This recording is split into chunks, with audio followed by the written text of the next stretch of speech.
Hi guys. Tonight we step into a world where bringing life into existence meant dancing on the edge of death itself. Picture a dimly lit chamber somewhere in medieval Europe, perhaps England, perhaps France, perhaps a village so small it never made it onto any map. The air is thick with the scent of dried herbs and wood smoke, and somewhere in the darkness, a woman is about to do the most dangerous thing she will ever do. She is about to give birth. You probably wouldn't survive this. Not without antibiotics. Not without sterile equipment. Not without the quiet miracle of modern medicine humming in the background of your life. Back then, there was no humming. There was only prayer and hope and the steady hands of women who had seen too much. So, before you get comfortable, take a moment to like the video and subscribe, but only if you genuinely enjoy what I do here. And tell me, where are you listening from? What time is it where you are now? I always love knowing who's out there, drifting off to sleep while we wander through history together. Now, dim the lights. Let your breathing slow. And imagine yourself stepping into a medieval village on the eve of a birth. The year is somewhere around 1350. Give or take a few decades. The exact date doesn't matter much. What matters is this: you are standing in an age before germ theory, before anesthesia, before anyone understood why women died so often in childbirth. The medieval world understood that pregnancy was holy. They understood it was necessary. What they did not understand was how to keep mothers alive. You walk through a narrow street, mud sucking at your boots, the smell of animal dung and rotting vegetables mingling with the sharper scent of a nearby tannery. Somewhere, a pig squeals. Somewhere else, a church bell tolls. Life in the Middle Ages was loud and chaotic and remarkably short.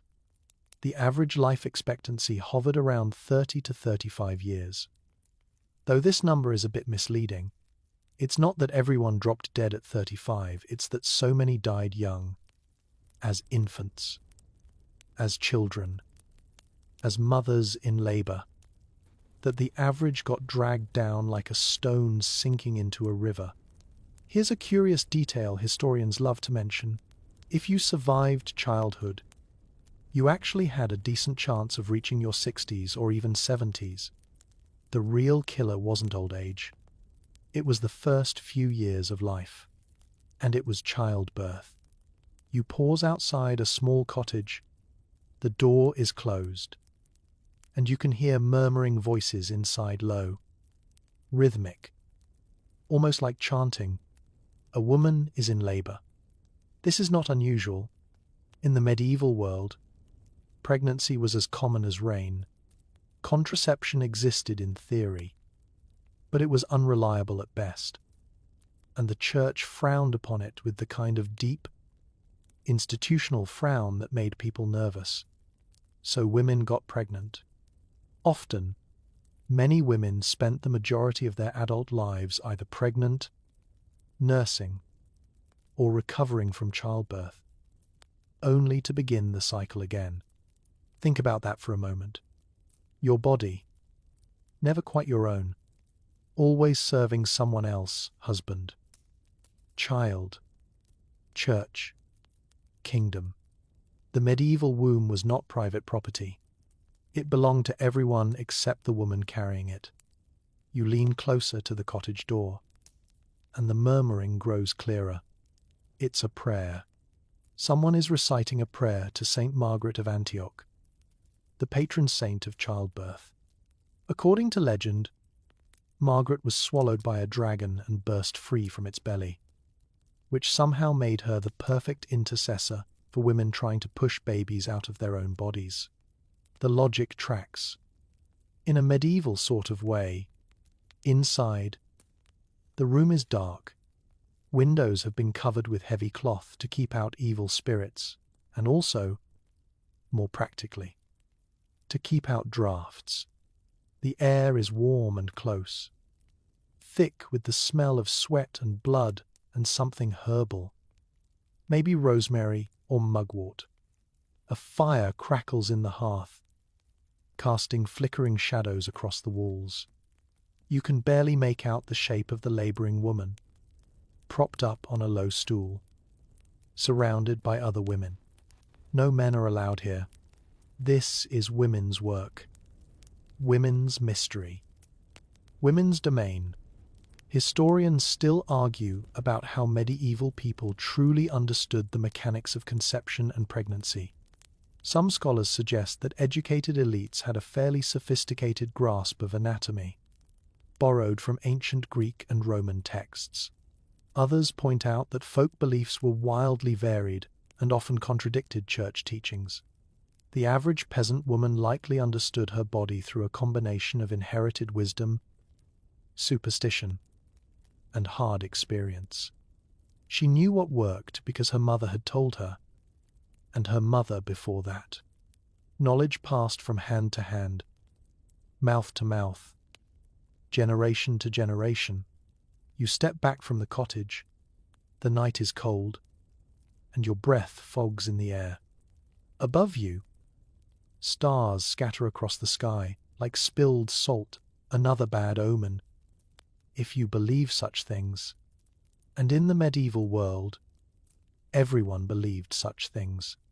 Pregnancy was surrounded by omens, portents, and signs. A hair crossing your path could mark your baby with a hairlip. A craving left unsatisfied could leave a birthmark shaped like the desired food. The universe was always watching, always judging, always ready to punish a moment of carelessness. This is the world you have entered, a world where pregnancy was both sacred and terrifying, a world where women were celebrated for their fertility and blamed for their failures, a world where the line between miracle and tragedy was thinner than a thread of spider silk. And you are going to walk through it, step by step, breath by breath, until you understand what it meant to carry life in an age that did not know how to protect it. The fire inside the cottage flickers. Somewhere, a woman groans. The midwife murmurs something soft and encouraging, and the night stretches on, as it always does, indifferent to the small human dramas unfolding beneath its vast and starless gaze. Let us begin. You find yourself wondering how she knew. The woman in that cottage, the one gripping the birthing stool while the midwife whispers encouragement, how did she know? Months ago, that life had taken root inside her. There were no plastic sticks to pee on, no blood tests, no ultrasound machines humming with technological certainty. There was only the body, speaking its own strange language, and the woman trying desperately to translate. The first sign was usually the simplest. Her courses stopped. That monthly bleeding, which medieval physicians called the flowers or sometimes the terms, simply failed to arrive. You might think this would be obvious, definitive, but it wasn't. Irregular cycles were common in an age of poor nutrition and constant physical labor. Stress could delay bleeding. Illness could stop it entirely. A missed month meant something, but it didn't mean everything. Not yet. So she waited. She watched her body for other signs, tender breasts, a queasy stomach in the morning, a strange metallic taste lingering on her tongue like she'd been sucking on old coins. Some women reported an odd feeling of fullness, a heaviness low in the belly that had no other explanation. Others noticed changes in their skin, their hair, their appetite. Cravings struck without warning. One day she wanted nothing but salted herring. The next, the very smell of fish made her retch into the nearest bucket. Here's something that might surprise you. Medieval people had a fundamentally different understanding of how conception worked. They didn't know about eggs and sperm. at least not in the way we understand them. The dominant theory, inherited from ancient Greek physicians like Galen and Aristotle, held that both men and women contributed seed during intercourse, and that the mixture of these seeds, combined with the heat of the womb, created new life. The womb was imagined as a kind of oven, baking the raw ingredients into a fully formed human. If the womb was too cold, conception would fail. If the balance of humors was off, the child might be deformed. Everything depended on heat, moisture, and the mysterious alchemy of the body. You can almost picture it, can't you? A medieval physician, probably a man who had never seen a woman's body unclothed, consulting his ancient texts, nodding sagely, prescribing warm baths and specific foods to heat the womb. The irony is thick enough to taste, but this was the best knowledge available, and people believed it because they had nothing else to believe. The real confirmation, though, came later. It came with the quickening. Quickening. The word itself feels alive, doesn't it? It comes from an old word meaning to come to life. And that's exactly what medieval people believed was happening. Somewhere around the 4th or 5th month of pregnancy, the woman would feel it aflutter, a stirring, a tiny movement deep inside her belly, like butterfly wings brushing against her from within, like a fish turning in a quiet pond. This was the moment the soul entered the body. This was the moment the pregnancy became real. Historians still debate exactly how medieval theologians understood the timing of ensoulment. Some followed Aristotle, who believed male fetuses received their souls at 40 days and female fetuses at 90 days, because of course even souls arrived faster for boys.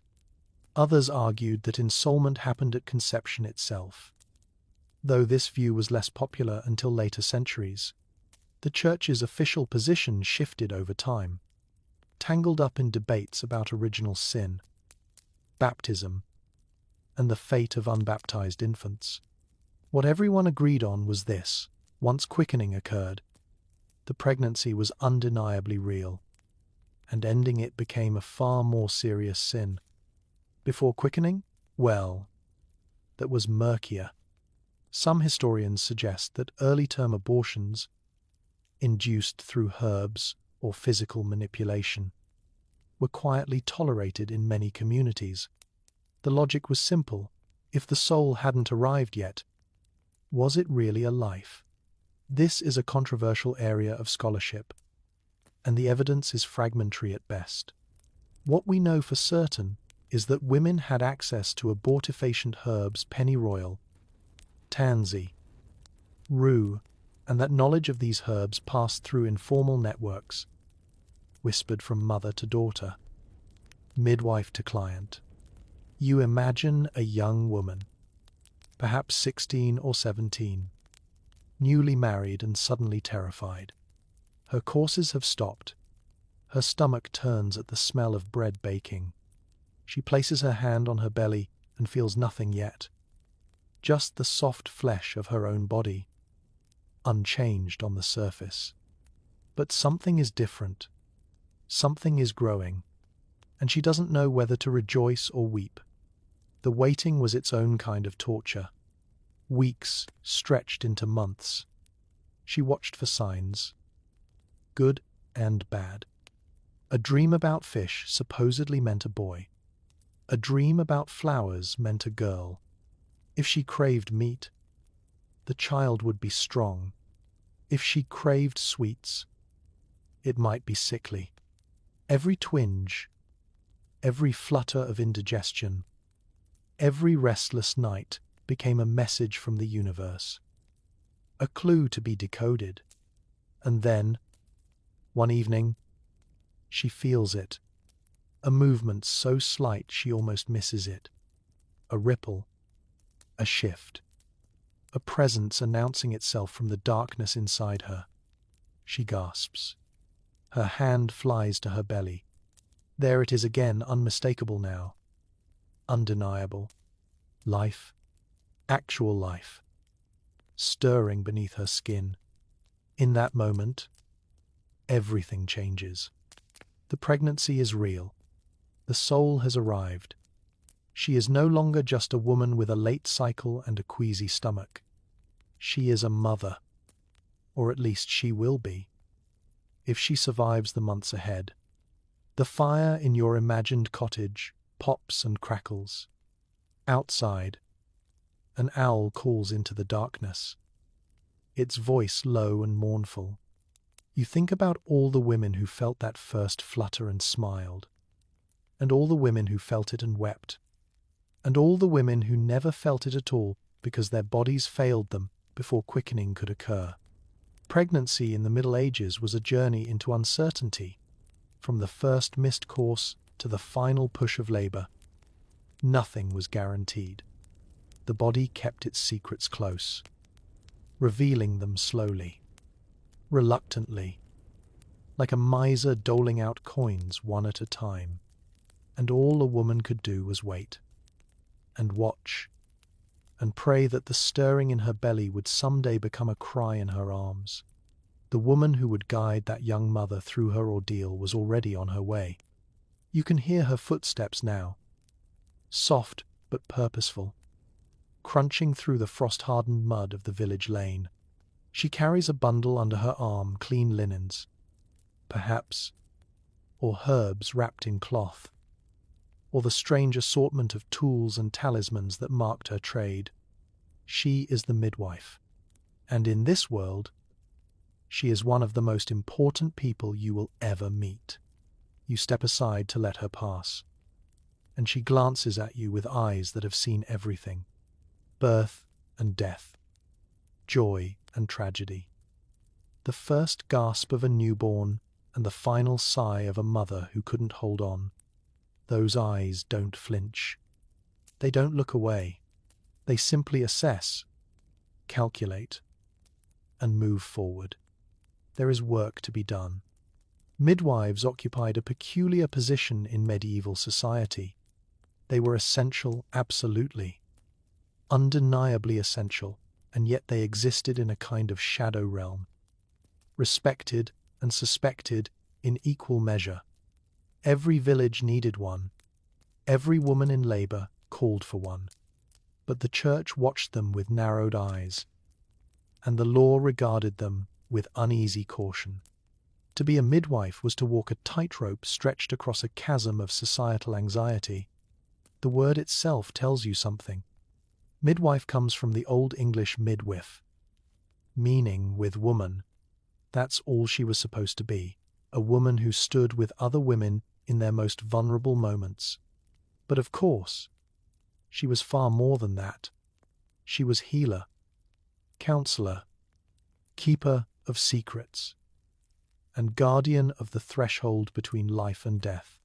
She caught babies in her hands and decided, in those first crucial seconds, whether they would live or die. Her training was informal by modern standards, but it was training nonetheless.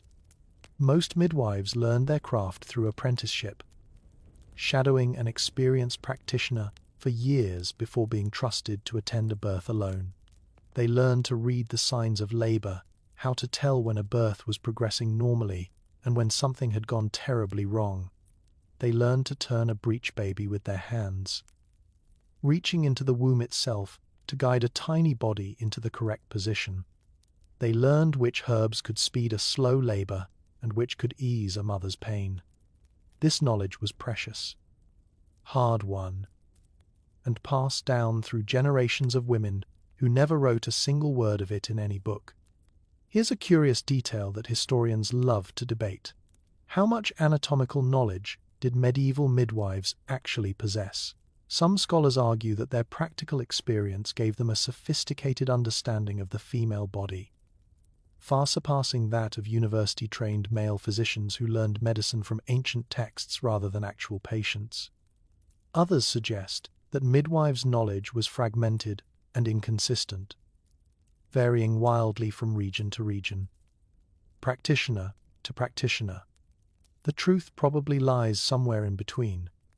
What we know for certain is that midwives were the primary healthcare providers for women throughout the medieval period, and they handled the vast majority of births without any involvement from male doctors.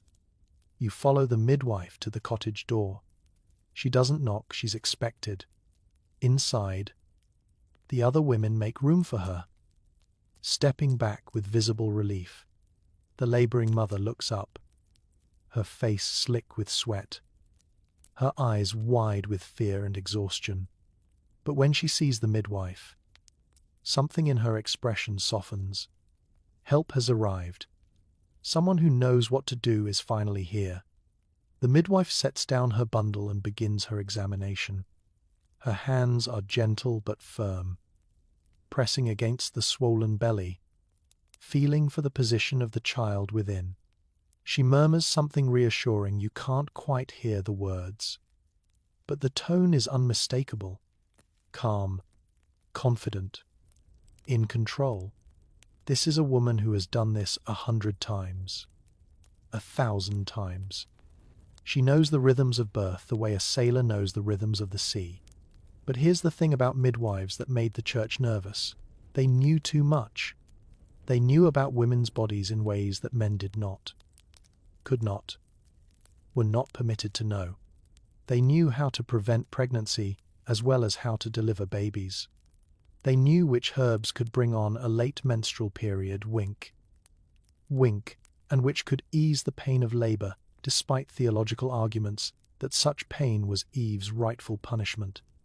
They held power over life and death, and that power existed almost entirely outside the control of male authorities. So the church kept watch. Midwives were required to be licensed in many regions, and those licenses came with strings attached.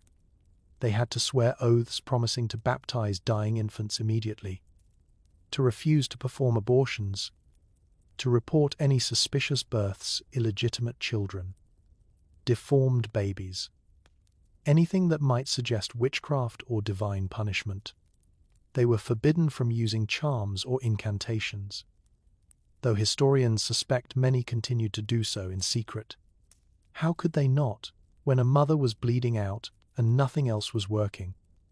Who wouldn't try a prayer, a spell, a desperate appeal to forces beyond the visible world? The association between midwives and witchcraft is one of the darker threads in this tapestry. Some historians argue that midwives were disproportionately targeted during the witch trials of the late medieval and early modern periods. Their intimate knowledge of female bodies twisted into evidence of satanic pacts and infant sacrifice. Others contend that this connection has been overstated, that midwives were no more likely to be accused of witchcraft than any other group of women. The scholarly debate continues, but what's undeniable is that the midwife's role carried an element of danger. To help women was to court suspicion. To fail to lose a mother or a child was to risk accusation. You watch the midwife work, her movements efficient and practiced. She calls for hot water, for clean cloths, for a cup of wine to steady the mother's nerves. The room settles into a rhythm of quiet activity, punctuated by the laboring woman's groans and the midwife's steady encouragement. This is women's space, women's knowledge, women's power hidden away behind closed doors, in darkened rooms, far from the eyes of priests and physicians and kings. The fire crackles, the night deepens, and the midwife continues her work, as midwives have done for thousands of years, guiding life into a world that has never quite known how to thank them. The midwife whispers a prayer as she works, her lips moving almost imperceptibly in the firelight. You catch fragments of Latin, half-remembered phrases from a faith that wraps itself around every moment of medieval life. The laboring woman murmurs along, her voice cracked and breathless, clinging to the words like a drowning sailor clings to driftwood. In this room, in this moment, God is not an abstract concept. God is here, watching, judging, holding the power of life and death in hands that no one can see. You cannot understand pregnancy in the Middle Ages without understanding the Church. It was everywhere. It touched everything, from the moment of conception to the final breath. Religion shaped how medieval people thought about their bodies, their children, and their place in the vast cosmic order. The womb was not merely a biological organ, it was a spiritual battleground, a place where souls entered the world and original sin passed from generation to generation like an inheritance no one wanted, but everyone received. Let's start at the very beginning. Not the beginning of pregnancy, but the beginning of the act that caused it. Sex. Even within marriage.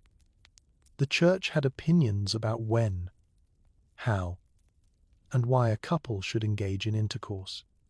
The primary purpose of marital relations was procreation. Anything else was suspect. Pleasure for its own sake, dangerous. Positions other than the standard. Missionary arrangement. Potentially sinful. Having sex on Sundays. Feast days. During Lent. During Advent. During the wife's menstrual period. During pregnancy. Or during breastfeeding? Forbidden. Forbidden. And more forbidden. If you actually added up all the prohibited days, some historians estimate that medieval couples were technically only supposed to have sex about 4 or 5 days per month. Whether anyone actually followed these rules is another matter entirely. But the rules existed, hovering over every marriage bed like an invisible chaperone with a very long list of complaints. Here's a curious detail that might make you smile. If somewhat uncomfortably, some medieval penitentials, those handbooks priests used to assign punishments for various sins, included detailed questions about sexual practices. Very detailed. The priest was supposed to ask about positions, frequency, and even whether the couple had enjoyed themselves too much. Confessing your sins meant confessing everything, and everything covered territory that would make a modern person blush. The Church wanted to know what you did in bed, and it wanted you to feel appropriately guilty about it. Once conception occurred, the spiritual stakes only intensified. Remember what we discussed about quickening, that moment when the soul supposedly entered the fetus. The Church cared deeply about this timeline, because the soul's arrival marked the beginning of a new Christian life, a life that was already tainted by original sin and desperately in need of salvation. The unborn child was innocent and guilty at the same time, a theological paradox wrapped in flesh and floating in amniotic fluid. This is why baptism was so urgent. A baby who died unbaptized faced an uncertain fate. The Church's official position evolved over the centuries, but for much of the medieval period, unbaptized infants were believed to go to limbo, a state of natural happiness, but eternal separation from God. Not hell. Exactly. But not heaven either. Just elsewhere, forever. The thought was unbearable to most parents, which is why midwives were authorized to perform emergency baptisms if a newborn seemed unlikely to survive. A few drops of water, the right words spoken with sincere intent, and the baby's soul was secured.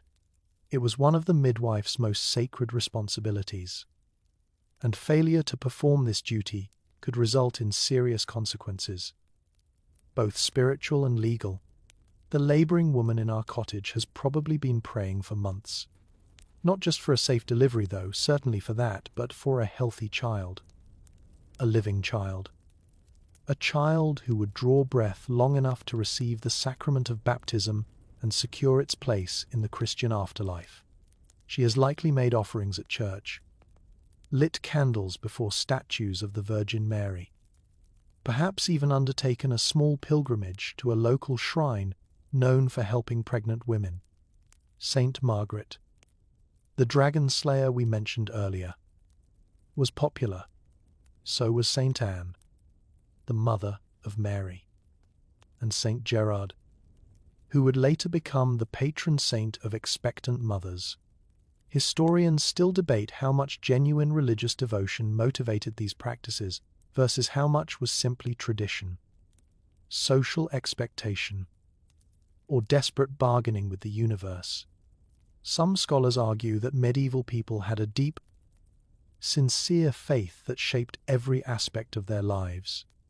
Others suggest that religiosity existed on a spectrum, just as it does today, with some people devoutly believing and others going through the motions because everyone else was doing the same.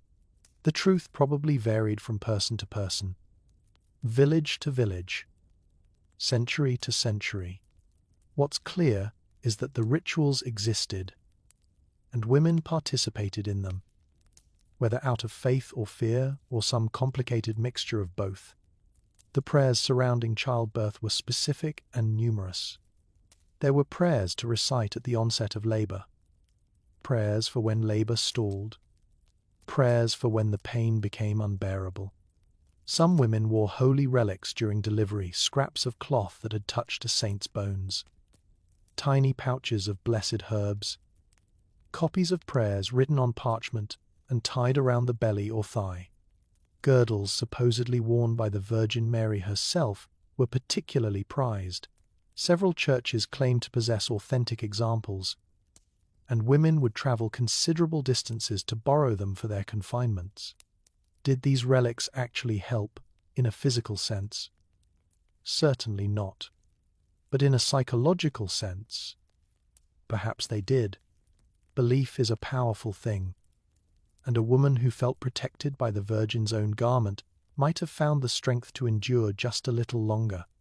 You watch the midwife hang a small object near the laboring woman's head, a medallion, perhaps, or a written charm. The firelight catches it briefly, glinting gold. Before it settles into shadow, the mother's eyes fix on it, drawing comfort from its presence. She is not alone. The saints are with her. The Virgin is with her. God is with her, even if God's plan remains terrifyingly unknowable. The church's shadow over the womb was dark. Yes, but it was also a kind of shelter. In a world without medical certainty, where death could come at any moment, and often did, faith offered something to hold on to.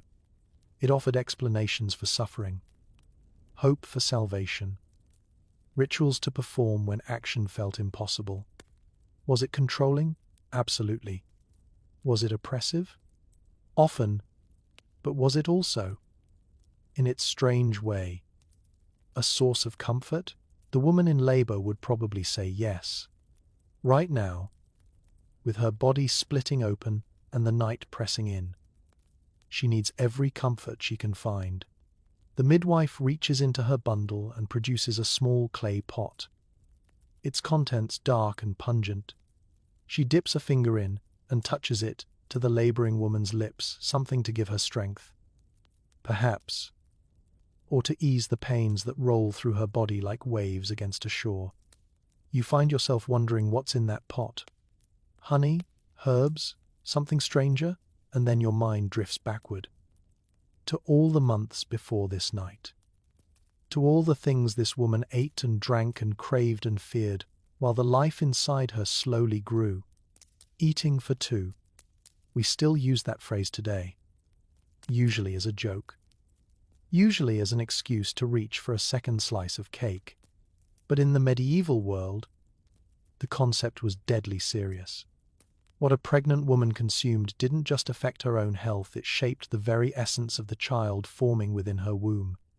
Every bite, every sip, every flavor that crossed her tongue sent ripples through that mysterious internal ocean where her baby floated.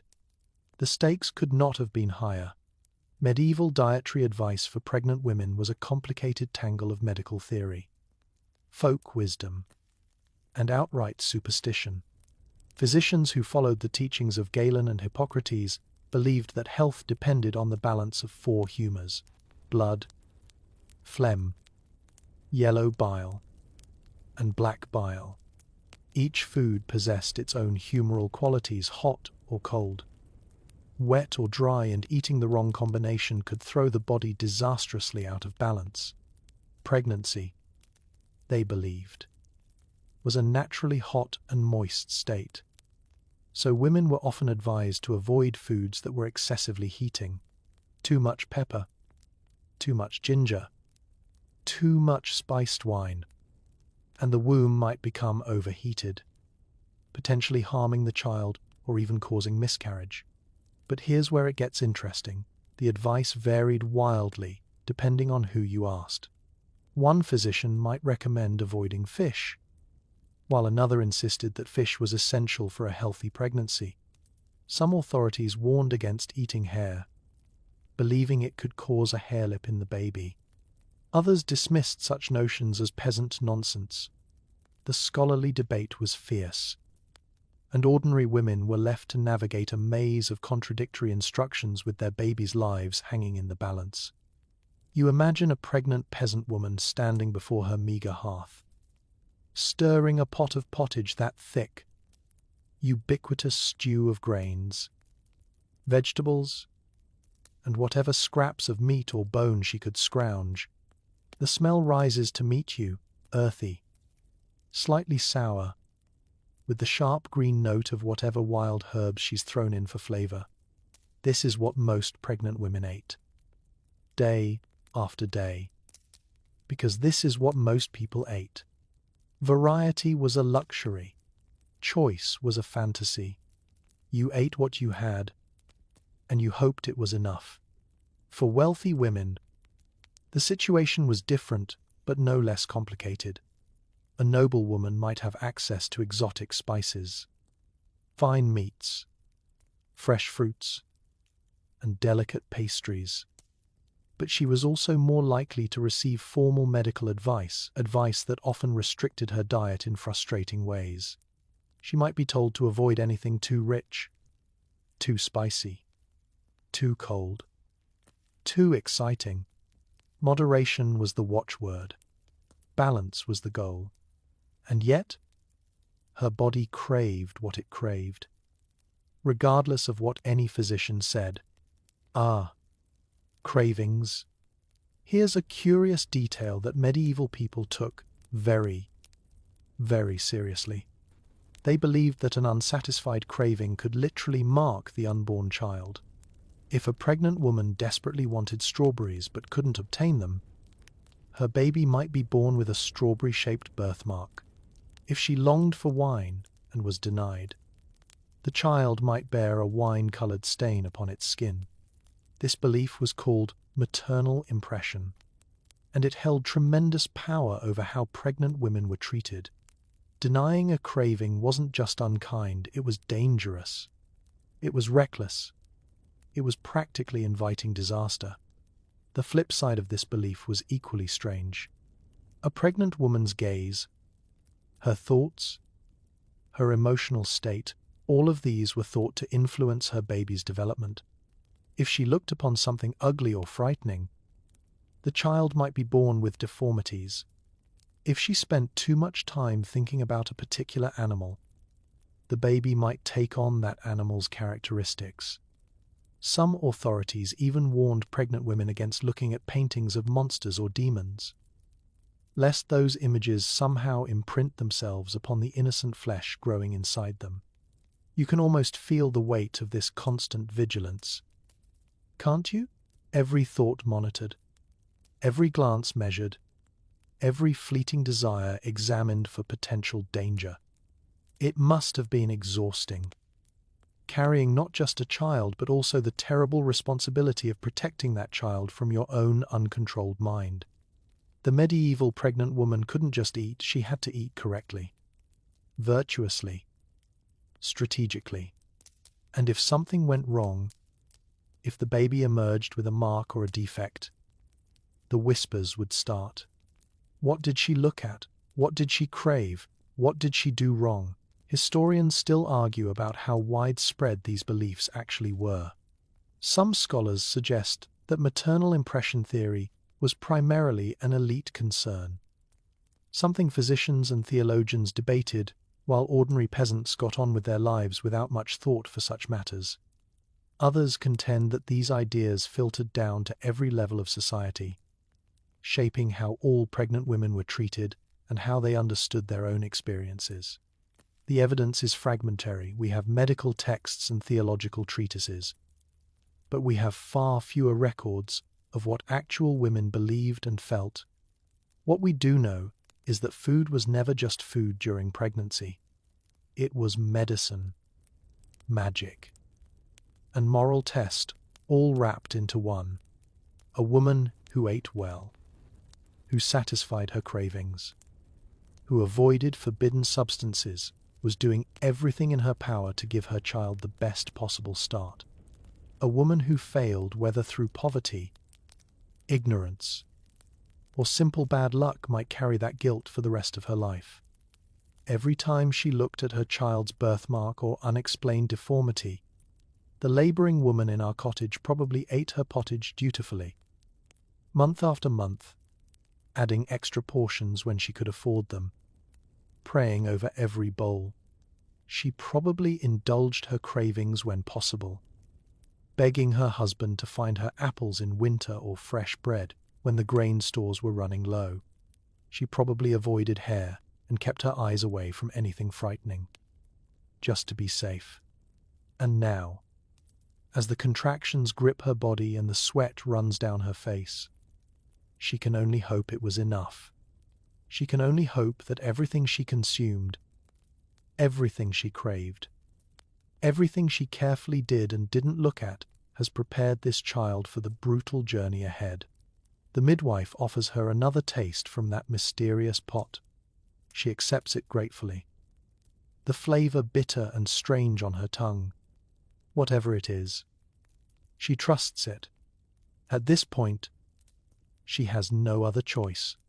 The fire dims slightly, a log collapsing into embers with a soft hiss. And in that momentary darkness, you feel something shift. A heaviness settles over the room. Or perhaps it was always there, and you're only now noticing it. Because here's the truth we've been circling around. The shadow that hangs over every medieval pregnancy, every labor, every hopeful mother clutching her swollen belly. Death was always in the room. Death was always waiting. You take a breath, and the air tastes faintly of iron. Blood, it's such a small smell, easy to miss beneath the smoke and sweat and herbs. But once you notice it, you can't unnotice it. This is what childbirth smelled like for most of human history. This is what it still smells like. In places where modern medicine hasn't yet arrived. Blood and fear. And the desperate hope that this time, this birth, will end in life rather than death. The numbers are grim. Historians estimate that somewhere between 1% and 3% of all births in medieval Europe resulted in the mother's death. That might not sound catastrophic until you remember how many times the average woman gave birth: 6, 7, 8 children or more over the course of her reproductive life. Each pregnancy was another roll of the dice. Each labor was another walk to the edge of the cliff. A woman who bore 6 children faced a cumulative mortality risk that could climb as high as 10 or 15%. 1 in 10. 1 in 7. Those are the odds of a game you would never, ever choose to play.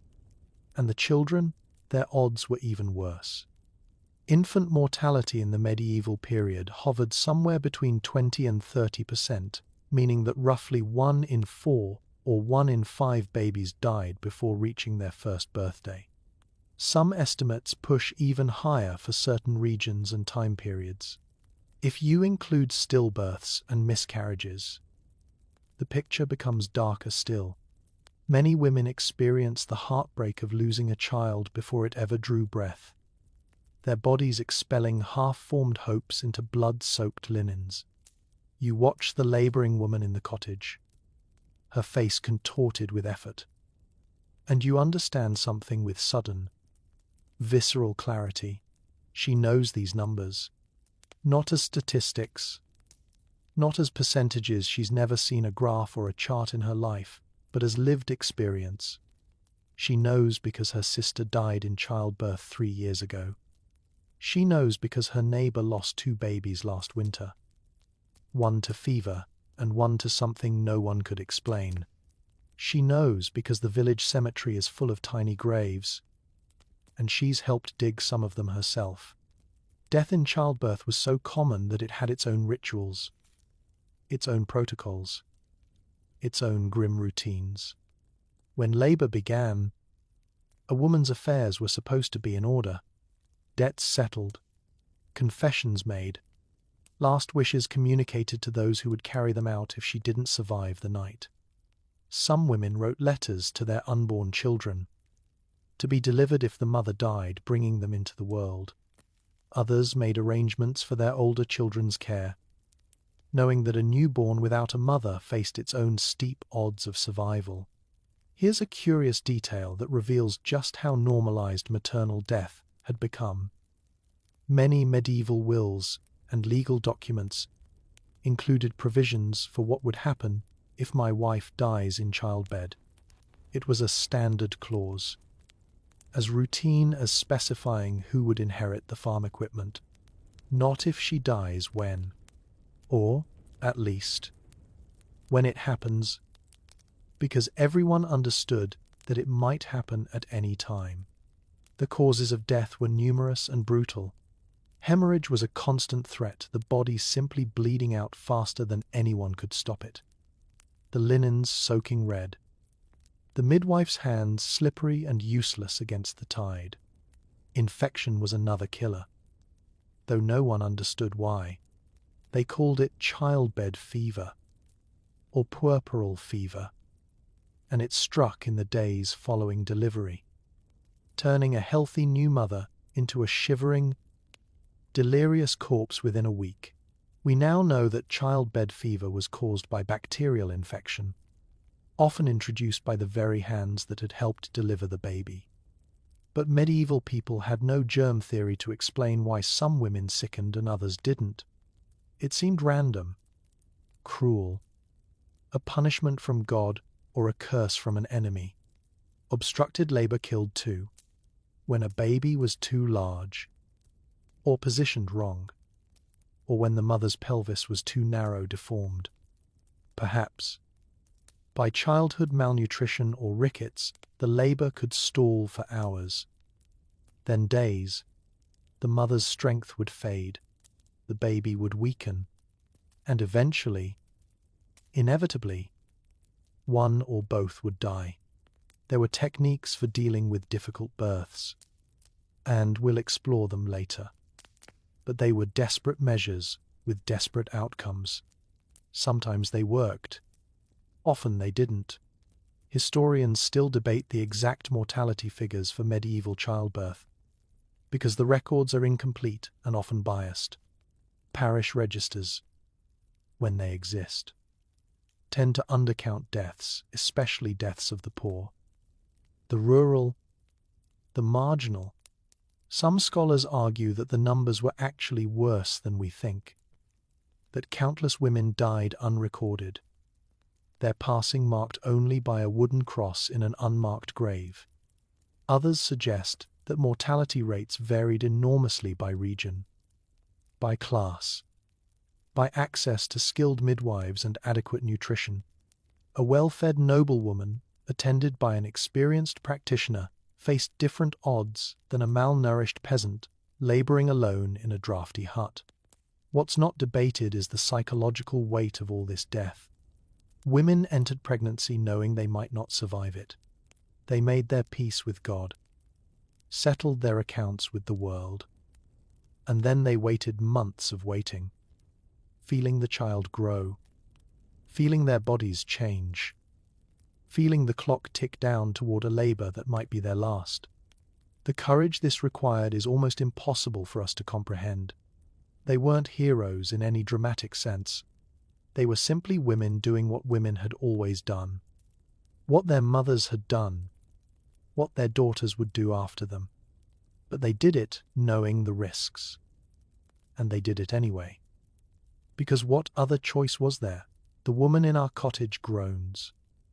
A deep sound torn from somewhere primal. The midwife murmurs encouragement. But her eyes are watchful. Calculating. She's counting the hours. She's watching the blood. She's preparing for every possibility, including the ones no one wants to speak aloud. Somewhere outside, a dog barks once and falls silent. The stars continue their slow wheel across the sky, indifferent to the small dramas of birth and death playing out beneath them. And you stand in the corner of this dark room, this warm and terrible room, and you understand that what you're witnessing is not just a birth. It's a wager, a woman betting her life on the hope that this time, this child will make it through. The odds are not in her favor. They never are. But she's playing anyway. Because motherhood in the medieval world was never a choice you made with your head. It was a fate you accepted with your body and your heart, and whatever faith you could muster in a universe that took so many mothers home before their time. The midwife gestures toward the windows, and one of the attending women moves to check that the heavy cloth covering them is still secure. Not a sliver of moonlight penetrates the room. Not a whisper of night air slips through the cracks. This is deliberate. This is essential. Because the space where a woman labors is not just a room, it's a carefully constructed world, designed to protect mother and child from dangers both visible and invisible. You find yourself noticing the details now, the choices that transformed an ordinary chamber into something almost sacred. The door has been sealed with extra rags stuffed into its gaps. The keyhole has been plugged with wax. Every possible entrance for malevolent spirits, cold drafts, or prying eyes has been blocked, creating a warm, dark cocoon that mirrors, in some symbolic way, the womb itself. The baby will emerge from one darkness into another, eased gently into existence rather than shocked by sudden light and noise. This is the lying-in chamber. For weeks before the birth, preparations have been underway to create this space. Furniture was rearranged or removed entirely. Special linens were brought out, older ones. Usually, since everyone knew they would be ruined by blood and other fluids, the birthing stool was positioned near the fire, low and sturdy, with a curved opening in its seat through which the baby would eventually descend. Candles were gathered, though they would be used sparingly. The preferred illumination was firelight, soft and flickering, easy on exhausted eyes. Here's a curious detail that might surprise you. The lying-in chamber was an exclusively female space, and this exclusion was taken very seriously. Men were banished. Husbands, fathers, brothers, sons, all of them waited elsewhere, often in another building entirely, listening for news that might be joyful or devastating. The only exceptions were priests, called in for emergency baptisms or last rites, and occasionally male physicians, though their involvement in normal births was rare and often resented. This was women's business. Men had no place here, and their presence was believed to be not just inappropriate but actively dangerous. Why dangerous? The explanations varied. Some authorities suggested that male presence could slow or stop labor entirely, that the female body needed the exclusive company of its own kind to perform this most female of acts. Others warned that men might bring evil spirits with them, or that their gaze might somehow harm the vulnerable newborn. There were also practical concerns. Men were associated with the outside world, with dirt and disease and disruption, and the lying-in chamber needed to remain pure, protected, sealed off from contamination. You step back, and observe the women gathered in this room. The midwife, of course, commanding the space with quiet authority. But she's not alone. There are others, neighbors, relatives, friends, women who have given birth themselves and understand what lies ahead.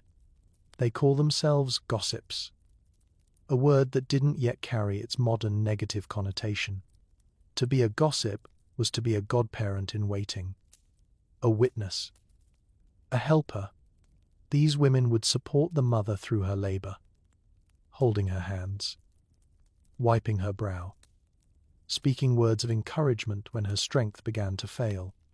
The atmosphere in a lying-in chamber was intense, intimate, and strangely festive. Yes, festive at least at first. In the hours before labor became truly serious, the gossips might share stories, exchange news, even laugh together. Food and drink were provided, often quite generously. This was a social occasion as much as a medical one, a gathering of the female community to witness and assist in one of life's most profound mysteries. The jokes flowed, the gossip spread ironic. Given the name, and for a little while, the room felt almost like a party. But as labor progressed, the mood would shift. Laughter faded into focused silence. Conversation gave way to prayer. The gossips who had been chatting moments ago now positioned themselves around the mother, ready to support her physically as the contractions intensified. Some held her arms, others braced her back. Still others prepared linens, heated water, or simply stood ready to do whatever the midwife commanded. Historians still debate how standardized these practices actually were across medieval Europe.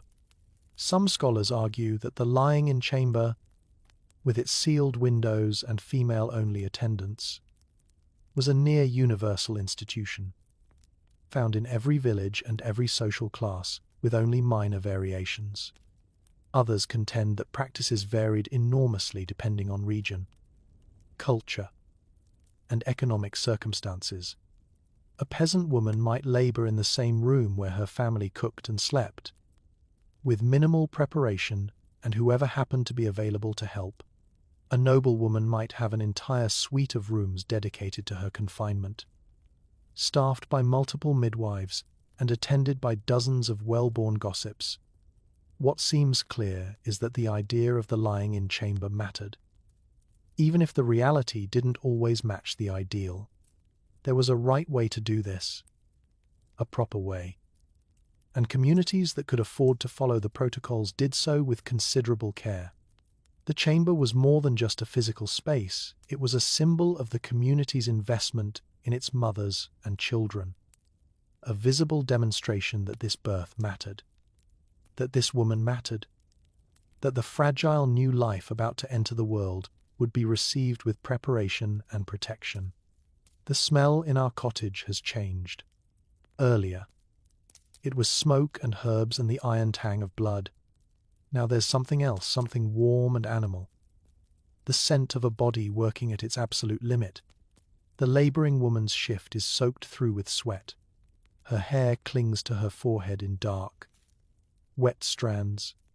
She's been at this for hours now, and the night is only deepening around her. One of the gossips offers her a sip of cordial, a warm, spiced drink made from wine or ale, thickened with egg and sweetened with honey. It's meant to give her strength, to keep her spirits up, to provide some small comfort in the midst of her ordeal. She drinks gratefully, the warmth spreading through her chest. For a moment, her face relaxes. Just a moment. You remember the women we've encountered already, the midwife with her knowing eyes, the young mother who first felt quickening flutter in her belly, the countless unnamed figures who populate this landscape of birth and death.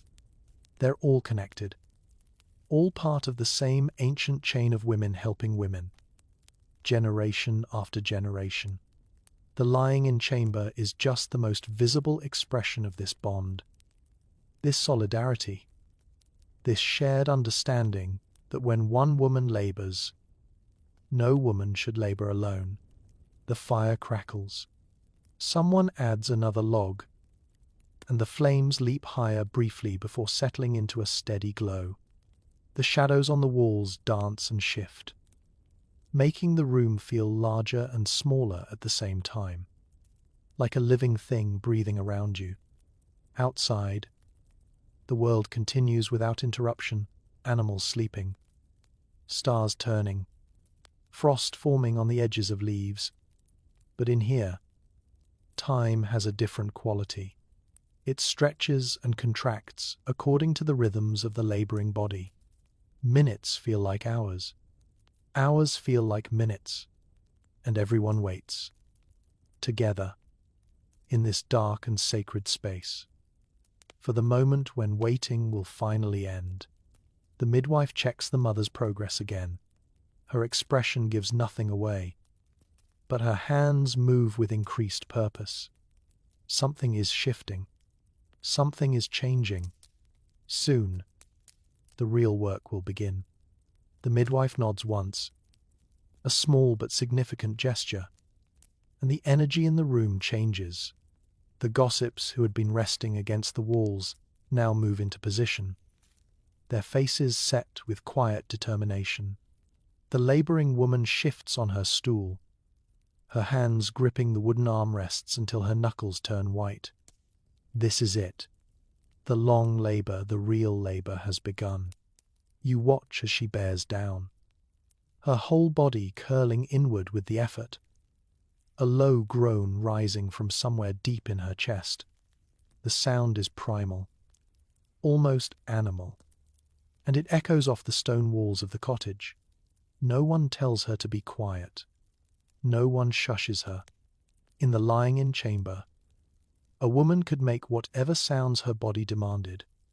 Screaming, groaning, weeping, cursing, all of it was permitted, expected, even encouraged.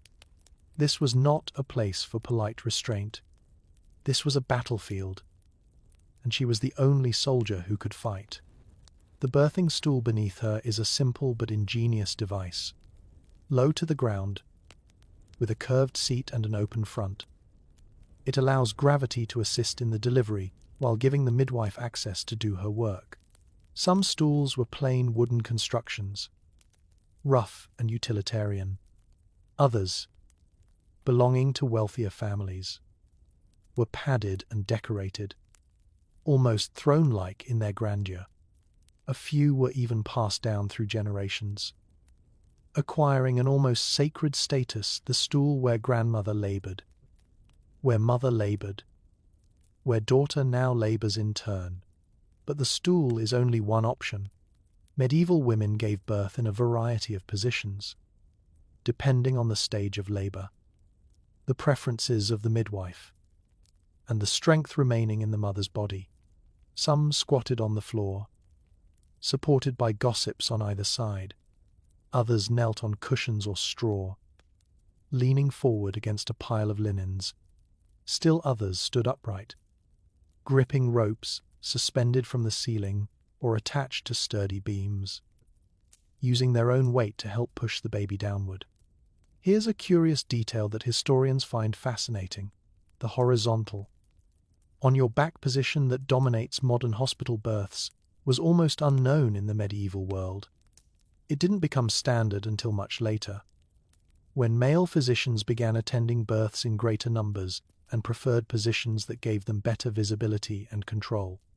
Medieval midwives, working with centuries of accumulated female wisdom, understood that gravity was an ally, not an obstacle. Upright positions shortened labor, eased the passage of the baby, and gave the mother a sense of agency and power. She was not a passive patient lying flat on a table. She was an active participant, working with her body rather than against it. The woman on the stool groans again, longer this time, and the midwife murmurs something encouraging. You can't quite hear the words, but you can see the effect, a slight relaxation in the mother's shoulders, a deepening of her breath. The midwife's voice is a tool as important as any herb or instrument. She knows when to speak and when to stay silent, when to command and when to soothe. Good midwives developed a repertoire of phrases, almost like incantations, designed to guide a laboring woman through the worst of it. Time becomes slippery. Minutes blur into hours. The fire burns low and is built up again. Candles gutter and are replaced. Outside, the darkness begins to thin at the edges. Though dawn is still a long way off, labor in the medieval world could last an extraordinarily long time. By modern standards, 12 hours, 24 hours, sometimes even longer, without the option of medical intervention to speed things along. Women simply had to endure, pushing when their bodies demanded it, resting when they could, waiting for a process that followed its own mysterious timetable. You notice the ropes now, hanging from a beam near the ceiling. The laboring woman hasn't used them yet, but they're there, ready. When the final stage of labor arrives, she might grab hold of them, pulling herself upright, using her arms to brace as she pushes with every ounce of remaining strength. The ropes are worn smooth from use, darkened by the sweat of countless hands that gripped them before. There's something almost comforting about that, the knowledge that other women have held these same ropes, have fought this same battle, have survived. Of course, not everyone survived. We've discussed the numbers already, the grim mathematics of maternal mortality, but in this moment, in this room, those numbers mean nothing. What matters is this woman, this labor, this night. The gossips know the risks. The midwife knows the risks. Even the laboring mother knows, somewhere beneath the fog of pain and exhaustion, that she might not see tomorrow. But no one speaks of it. To speak of death would be to invite it, and the lying-in chamber has enough uninvited guests already. Instead, they pray. The prayers are constant now. A soft murmur beneath the louder sounds of labor. Someone is reciting a litany to the Virgin Mary. Someone else whispers the names of Saints Margaret, Anne, Dorothy, Bridget, each one a potential intercessor, a holy friend who might plead the mother's case before God. Relics are touched, kissed, pressed against the laboring belly. A prayer written on parchment is tied around the mother's thigh. The Latin words believed to carry protective power, even if no one in the room can read them. Historians still debate how effective these spiritual practices actually were. Some scholars argue that the psychological comfort provided by prayer and ritual could have genuine physiological effects, reducing stress hormones and allowing the body to labor more efficiently. Others suggest that the benefits were purely placebo, real enough to the women who experienced them, but with no measurable impact on outcomes. What's undeniable is that medieval women believed in these practices. And belief, as we've noted before, is a powerful thing. The mother cries out, sharp and sudden, and the midwife moves quickly. Something is happening. You can see it in the tension of her shoulders, the focus of her gaze. She speaks a few rapid words to the nearest gossip, who immediately begins preparing linens. The others tighten their grip on the mother, steadying her as another wave of contraction rolls through. You find yourself holding your breath, caught up in the drama despite yourself. This is what it was like. You think, this is what it was always like, the waiting, the not knowing, the terrible hope that balanced on a knife's edge between joy and tragedy. Every birth was a crisis. Every labor was a test. and every woman who endured it became, in some small way, a survivor. The ropes creak as the mother shifts her weight. Her face is a mask of concentration, eyes fixed on some invisible point beyond the walls of the cottage. She's not in this room anymore. Not really. She's somewhere else. Somewhere deep inside herself, where the only reality is the overwhelming imperative to push, to breathe, to bring this child into the world. The midwife positions herself, ready to receive whatever emerges. The gossips hold steady. The fire crackles on, indifferent and eternal. And the long labor continues, as it has for countless women before, as it will for countless women after, until the moment when labor finally ends and something new begins. The mother's scream fades into a ragged whimper, and the midwife reaches for something in her bundle, a small vial, stoppered with wax, a cloth soaked in something pungent, a dried bundle of herbs that crackles between her fingers as she crumbles it into a cup. Pain relief in the medieval world was a complicated business, part medicine, part magic, part desperate improvisation. And right now, this laboring woman needs all the help she can get. You watch as the midwife presses the cup to the mother's lips. The liquid inside is dark, murky, and smells faintly of earth and something sweeter underneath honey. Perhaps, or wine used to mask a more bitter ingredient. The woman drinks without hesitation. At this point, she would drink poison if someone told her it would make the pain stop. That's the thing about labor, it strips away caution, dignity, reason. It reduces you to pure animal need. And that need is simple: make it end. What's in the cup? The possibilities are numerous, and not all of them are pleasant to contemplate. Medieval apothecaries and midwives had access to a surprisingly extensive pharmacopoeia, much of it inherited from ancient Greek and Roman medicine, some of it developed through centuries of local experimentation. At the milder end of the spectrum, you might find herbs like chamomile, mint, or fennel soothing, gentle, unlikely to cause harm. At the more potent end, things got considerably more interesting. Poppy was the heavy hitter. Opium, derived from the poppy plant, had been known since antiquity for its powerful pain-relieving properties.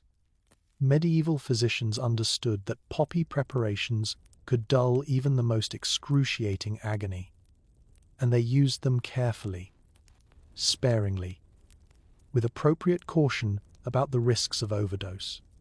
A laboring woman might be given a drink containing poppy extract, or she might inhale the fumes of burning poppy seeds, or she might have a poppy-soaked sponge pressed to her nose and mouth. The relief, when it came, was genuine. The danger was equally real. Too much poppy could slow labor, depress breathing, even kill the mother or the child. Dosing was an art, not a science. And not every practitioner got it right. Here's a curious detail that might raise your eyebrows. Some medieval sources mention the use of what they called the soporific sponge or sleep sponge, a sponge soaked in a mixture of opium, mandrake, hemlock, and other sedatives, then dried for storage. When needed, the sponge would be moistened and held under the patient's nose, inducing a state of unconsciousness, or at least deep sedation. Historians still debate how commonly this technique was actually used. Some scholars suggest it was a relatively standard practice among trained surgeons and experienced midwives. Others argue that the risks were too great, the ingredients too expensive, and the method too unreliable for widespread adoption. What's clear is that the concept existed. Medieval people understood the idea of anesthesia, even if they couldn't always implement it safely. But poppy wasn't the only option. Alcohol played a significant role in medieval pain management. Wine, ale, and stronger spirits were offered to laboring women to dull the senses and provide a kind of liquid courage. A woman who had consumed enough wine might still feel the pain, but she might care about it less, a distinction that mattered when the alternative was feeling everything with stark, sober clarity. The warmth of alcohol spreading through her chest, the gentle blurring of her thoughts, the way it loosened the tight grip of fear, these were real benefits. Even if they came with their own complications. You notice that the midwife is also preparing something else. Something that looks less like medicine and more like, well, you're not entirely sure what it is. A small pouch, tied with red thread, containing objects you cannot identify. She presses it against the mother's belly, muttering words that might be a prayer or might be something older, something that predates the church's arrival in these lands. This is where medicine and magic blur into each other, where the line between herb and charm becomes impossible to draw. Medieval pain relief wasn't just about ingesting substances, it was also about wearing them, touching them, believing in them. Amulets and talismans were common, objects imbued with supposed protective or healing powers. Some were religious in nature, medals of saints, scraps of relics, prayers written on parchment and worn against the skin. Others were frankly bizarre by modern standards. Eagle stones, for instance, hollow rocks that rattled when shaken, supposedly connected to the eagle's legendary difficulty in laying eggs, were believed to ease labor when tied to the mother's thigh. Coral was thought to protect against hemorrhage. Jet, that glossy black stone, was worn to ward off evil spirits and ensure a safe delivery.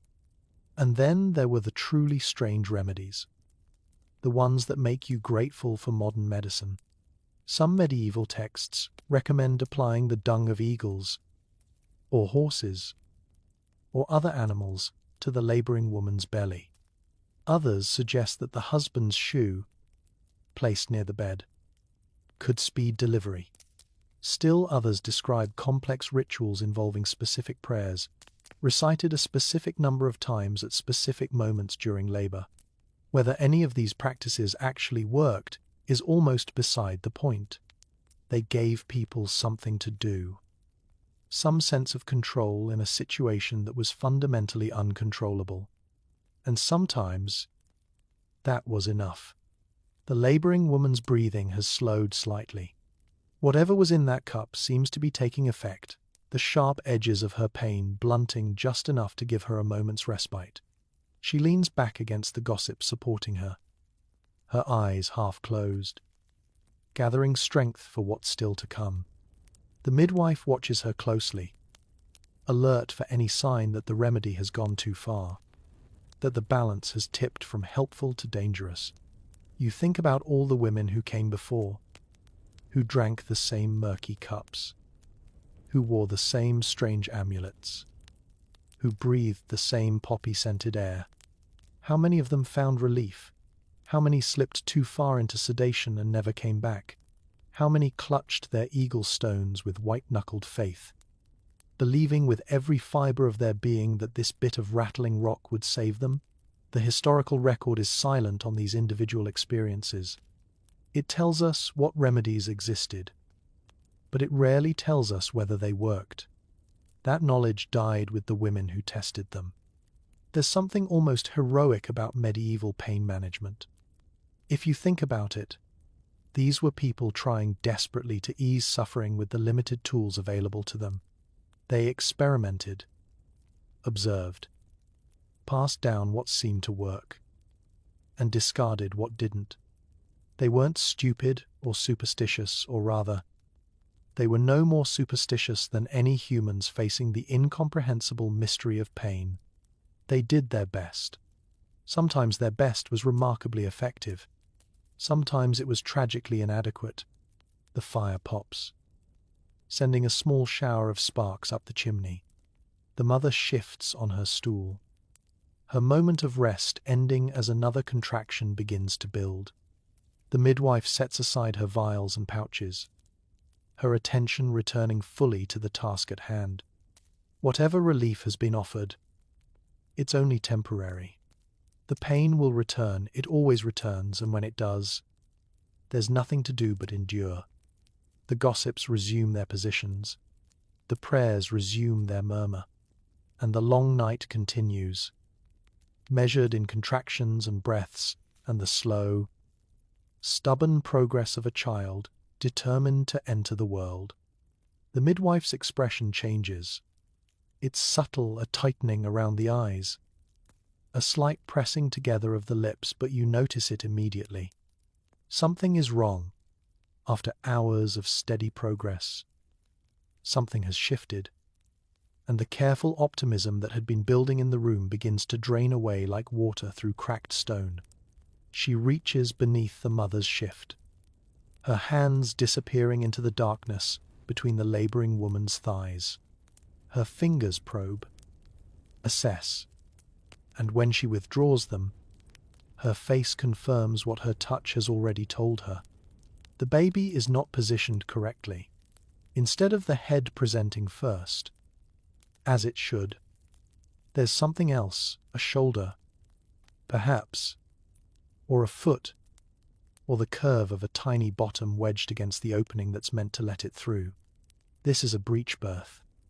And in the medieval world, a breech birth was one of the most dangerous things that could happen in a lying-in chamber. You feel the temperature in the room drop.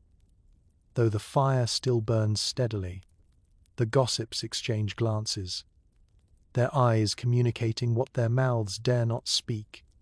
They've seen this before. They know what it means. The prayers, which had faded to a background murmur, now intensify, urgent, desperate, pleading with saints and angels and the Virgin herself to intervene, to somehow twist this child into the correct position, to grant a miracle when medicine has reached its limits. The midwife does not pray. She works. Her hands, slick with oil and the fluids of labor, reach inside the mother's body with a confidence born of long experience. She is attempting to turn the baby, to manipulate its tiny limbs through the cramped space of the womb until the head points downward and delivery can proceed. This technique, called podalic version, was known to medieval midwives, passed down from ancient Greek and Roman practitioners who had faced the same terrifying complications. It required skill, courage, and an intimate knowledge of anatomy that no textbook could provide. It also required the mother to endure pain beyond anything she had yet experienced. The woman screams, not the rhythmic groans of normal labor, but a sharp, tearing sound that seems to rip the air itself.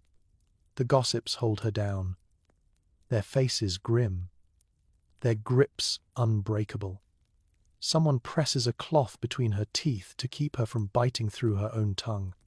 The midwife continues her work, her jaw set, her eyes focused on something no one else can see, the invisible map of the child's body, the puzzle she must solve with her fingers alone. Here's a curious detail that illuminates just how sophisticated medieval obstetric knowledge could be. Some midwifery texts from this period describe the podalic version technique in remarkable detail, complete with instructions for grasping the baby's feet and guiding them through the birth canal.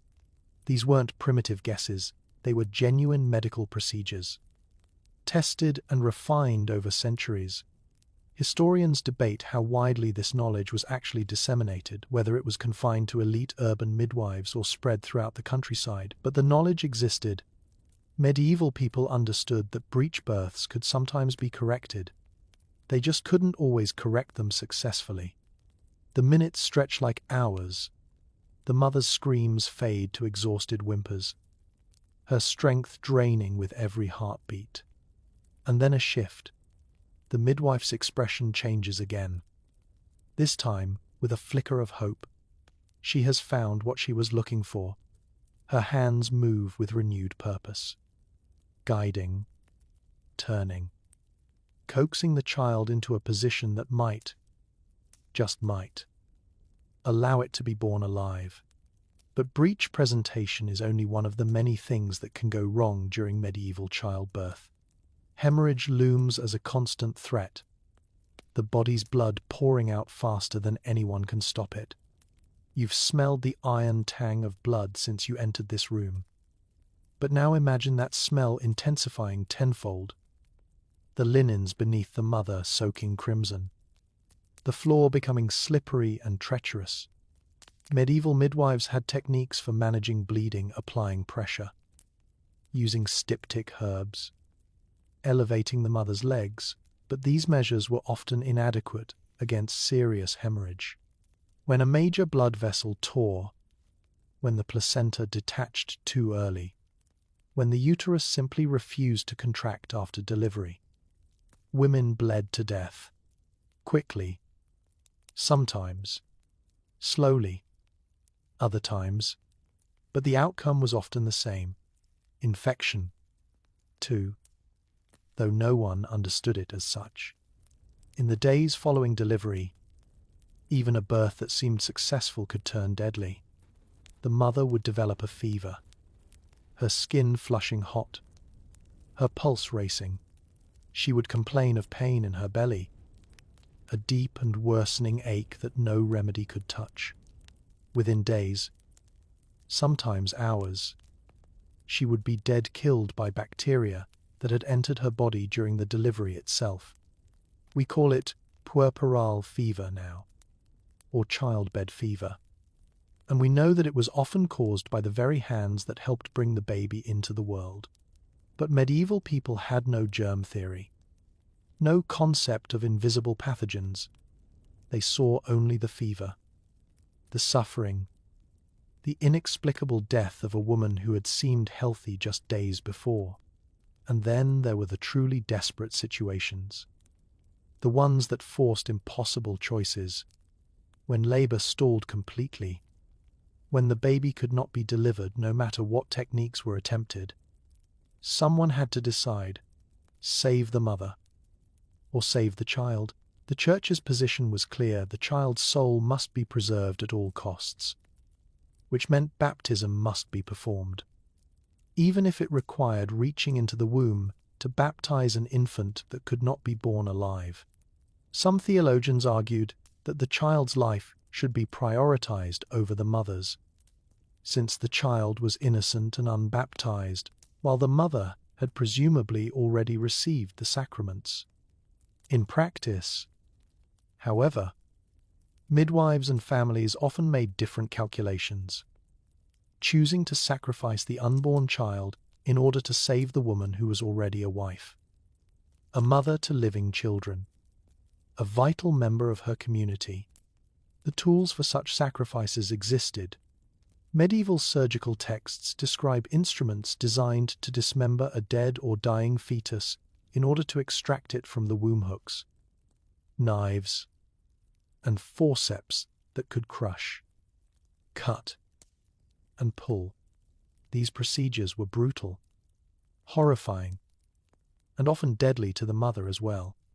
They were performed only as a last resort, when all other options had been exhausted and death was certain for one or both parties regardless. The decision to use such instruments was not made lightly. It was made in the darkest hours of the night, in rooms thick with blood and fear, by people who had no good choices left. You think about the woman on the birthing stool, still fighting, still trying to bring her child into the world. She doesn't know how close she is to that terrible threshold. She doesn't know that the midwife is calculating odds with every passing minute, weighing her chances, preparing mentally for interventions that no one wants to perform. All she knows is the pain, the pressure, the overwhelming need to push even when her body has nothing left to give. Historians still argue about how often these worst-case scenarios actually occurred. Some scholars suggest that the majority of medieval births, while difficult, ultimately resolved without catastrophic intervention.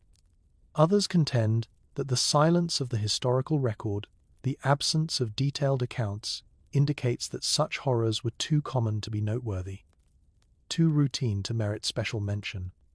What's undeniable is that every woman who entered a lying-in chamber knew these outcomes were possible. She had heard the stories. She had attended the funerals. She understood, in a way that perhaps no modern woman can fully understand, that the birth of a child might also be the death of a mother. The midwife withdraws her hands, breathes deeply, and nods to the gossips. The baby has turned. Not perfectly, not ideally, but enough. Enough to give this mother a chance. However slim, the labor can continue. The story is not yet over, but the shadow of what might have been lingers in the room, cold and patient, waiting to see how this particular gamble will end. The baby has turned. Yes, but the shadow of intervention still haunts this room, and as the labor continues slower now, the mother's strength fading with each passing hour, you find your mind wandering to the most extreme intervention of all, the one that exists at the very edge of medieval medicine, where desperation meets the knife. The cesarean section. You've heard the name before. Of course, the legend claims it comes from Julius Caesar himself. Supposedly born through an incision in his mother's abdomen, it's a romantic origin story, and almost certainly false. Caesar's mother, Aurelia, lived for many years after his birth, and in ancient Rome, as in medieval Europe, a caesarean delivery meant one thing with near absolute certainty: the mother was already dead, or would be within moments. The surgery was not performed to save her. It was performed despite her, a last desperate attempt to extract a living child from a dying or deceased woman's body. Let that sink in for a moment. The caesarean section as we know it today, a routine procedure performed in sterile operating rooms, with anesthesia and antibiotics, and surgeons who expect both mother and child to survive, simply did not exist in the medieval world. What existed instead was something far grimmer, a post-mortem extraction, or occasionally an ante-mortem one performed on a woman so close to death that no one expected her to survive regardless. The cut was not a solution, it was an ending. The midwife in our cottage glances toward her bundle, where certain instruments lie wrapped in cloth, unused and hopefully unnecessary.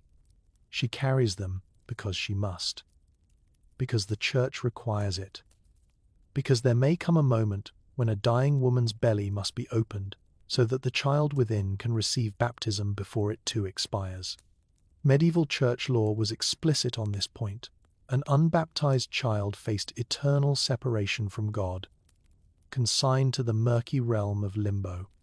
If there was any chance of extracting a living infant, even a few seconds of life, just enough for a priest or midwife to splash water and speak the sacred words, then that chance must be taken. Here's a curious detail that reveals the theological priorities at play. Some medieval texts specifically instruct that a caesarean should be performed even on a woman who has just died, even if the child has been dead for some time, because the act of opening the womb might reveal signs of life that had been hidden. A twitch, a gasp, anything that might justify emergency baptism. The soul was more important than the body. Eternal life was more important than earthly life. And so the knife was used, again and again, in dimly lit rooms across Christendom, by hands that trembled with the weight of what they were doing. You imagine the scene, and immediately wish you hadn't. A woman lies still on the blood-soaked linens. Her labor ended not in triumph, but in tragedy. Her body, which fought so hard for so many hours, has finally surrendered. The gossips weep in the corners. The midwife crosses herself and reaches for her blade, a simple knife.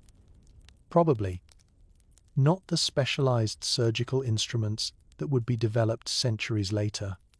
She makes the incision, cutting through skin and muscle and the tough wall of the uterus itself.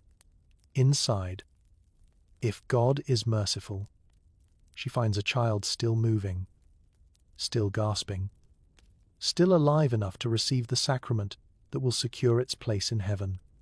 But how often was God merciful? The historical record is largely silent on outcomes. But logic suggests that the odds were grim.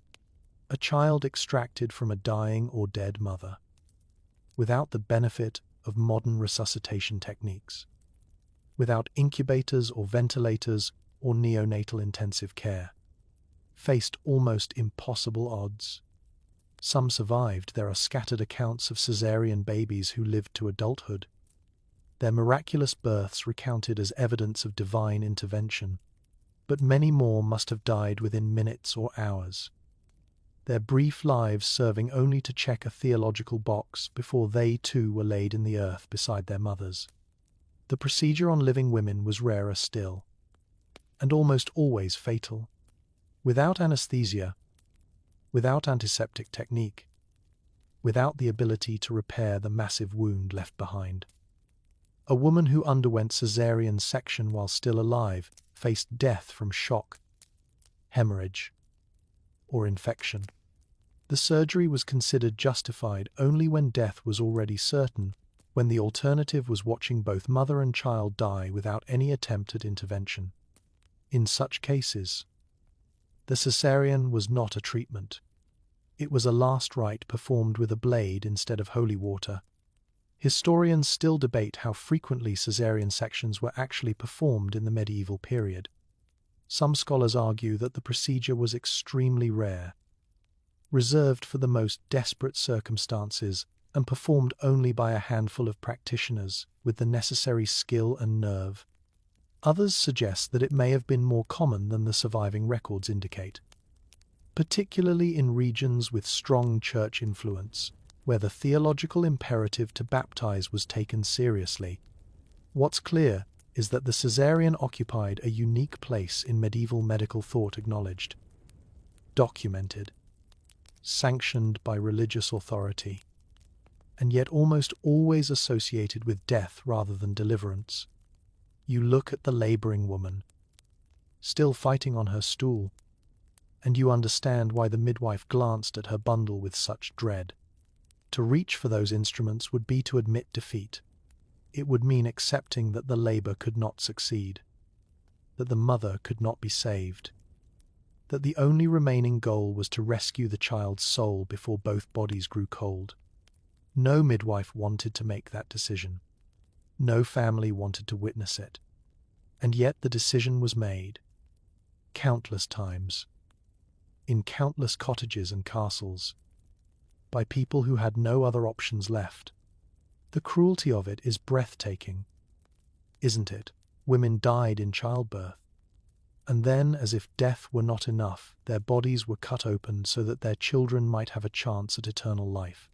The violation seems unimaginable to modern sensibilities, and yet it made perfect sense within the medieval worldview.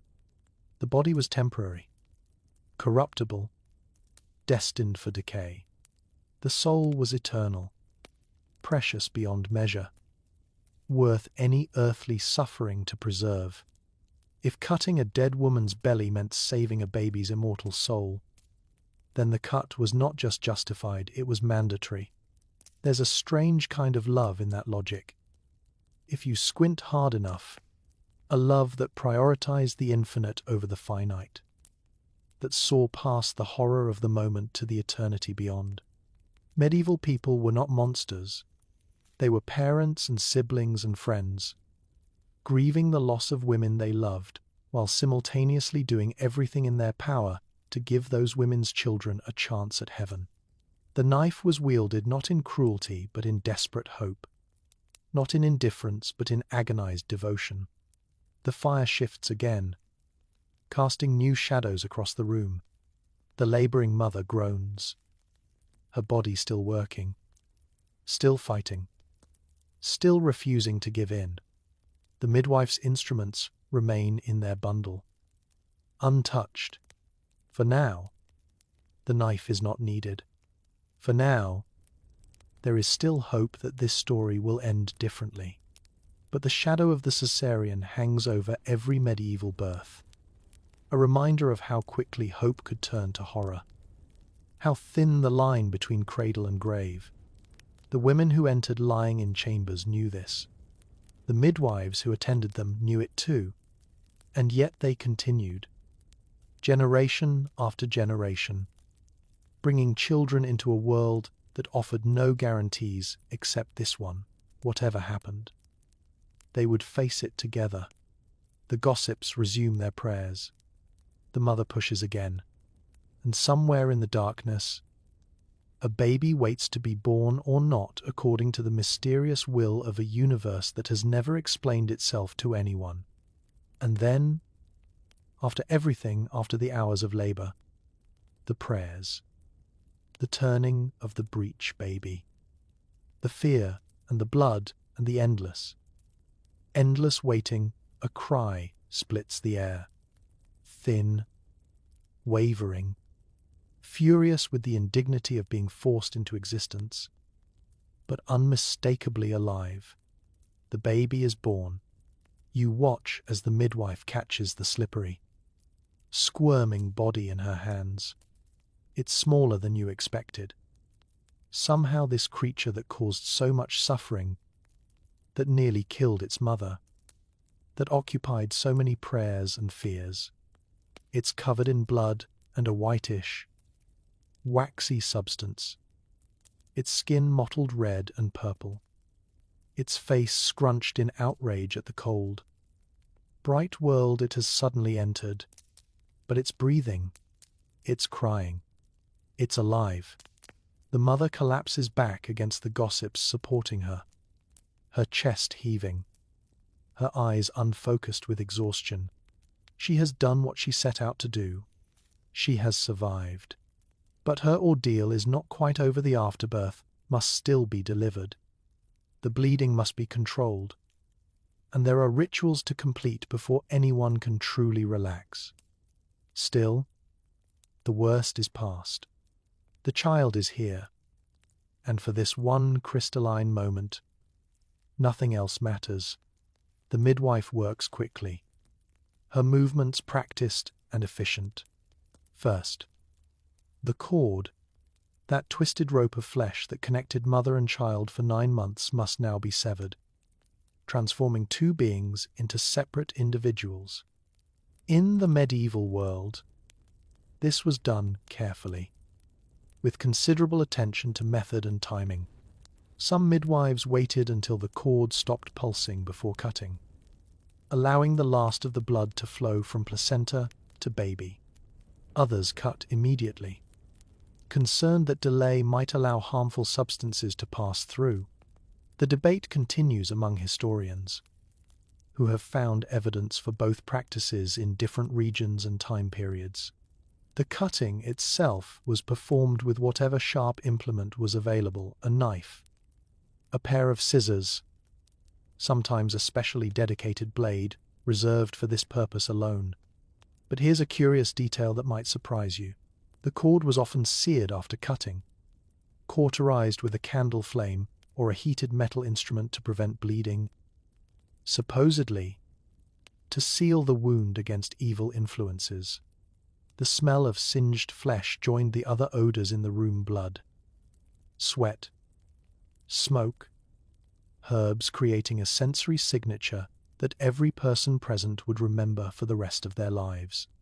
The smell of birth, which was also, always, the smell of danger narrowly avoided.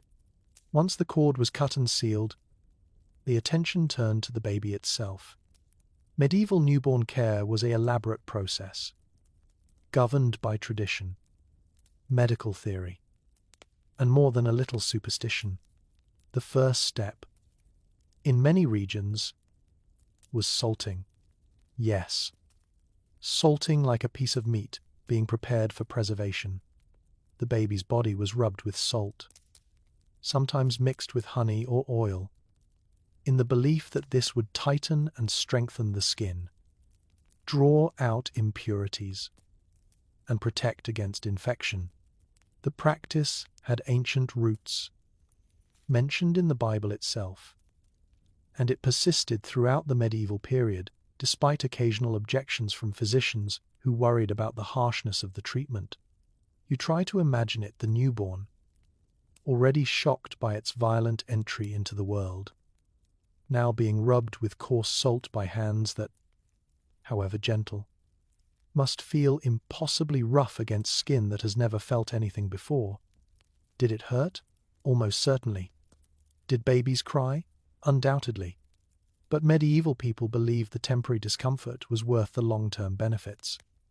And so the salting continued, generation after generation, until the practice finally fell out of favor centuries later. After salting came swaddling. The baby's limbs were straightened legs together, arms pressed against the sides, and then the entire body was wrapped tightly in strips of linen, creating a neat, immobile bundle. The swaddled infant looked almost like a tiny mummy, unable to move anything except its head and, of course, its mouth. Modern parents might recoil at the restriction, but medieval people saw swaddling as essential. They believed that babies' limbs were soft and malleable, prone to growing crooked if not properly restrained. Tight swaddling, they thought, would ensure that the child grew straight and strong, its bones setting correctly during those crucial first months. Historians still debate the effects of medieval swaddling practices. Some scholars argue that the restriction was harmful, limiting movement and potentially contributing to developmental delays.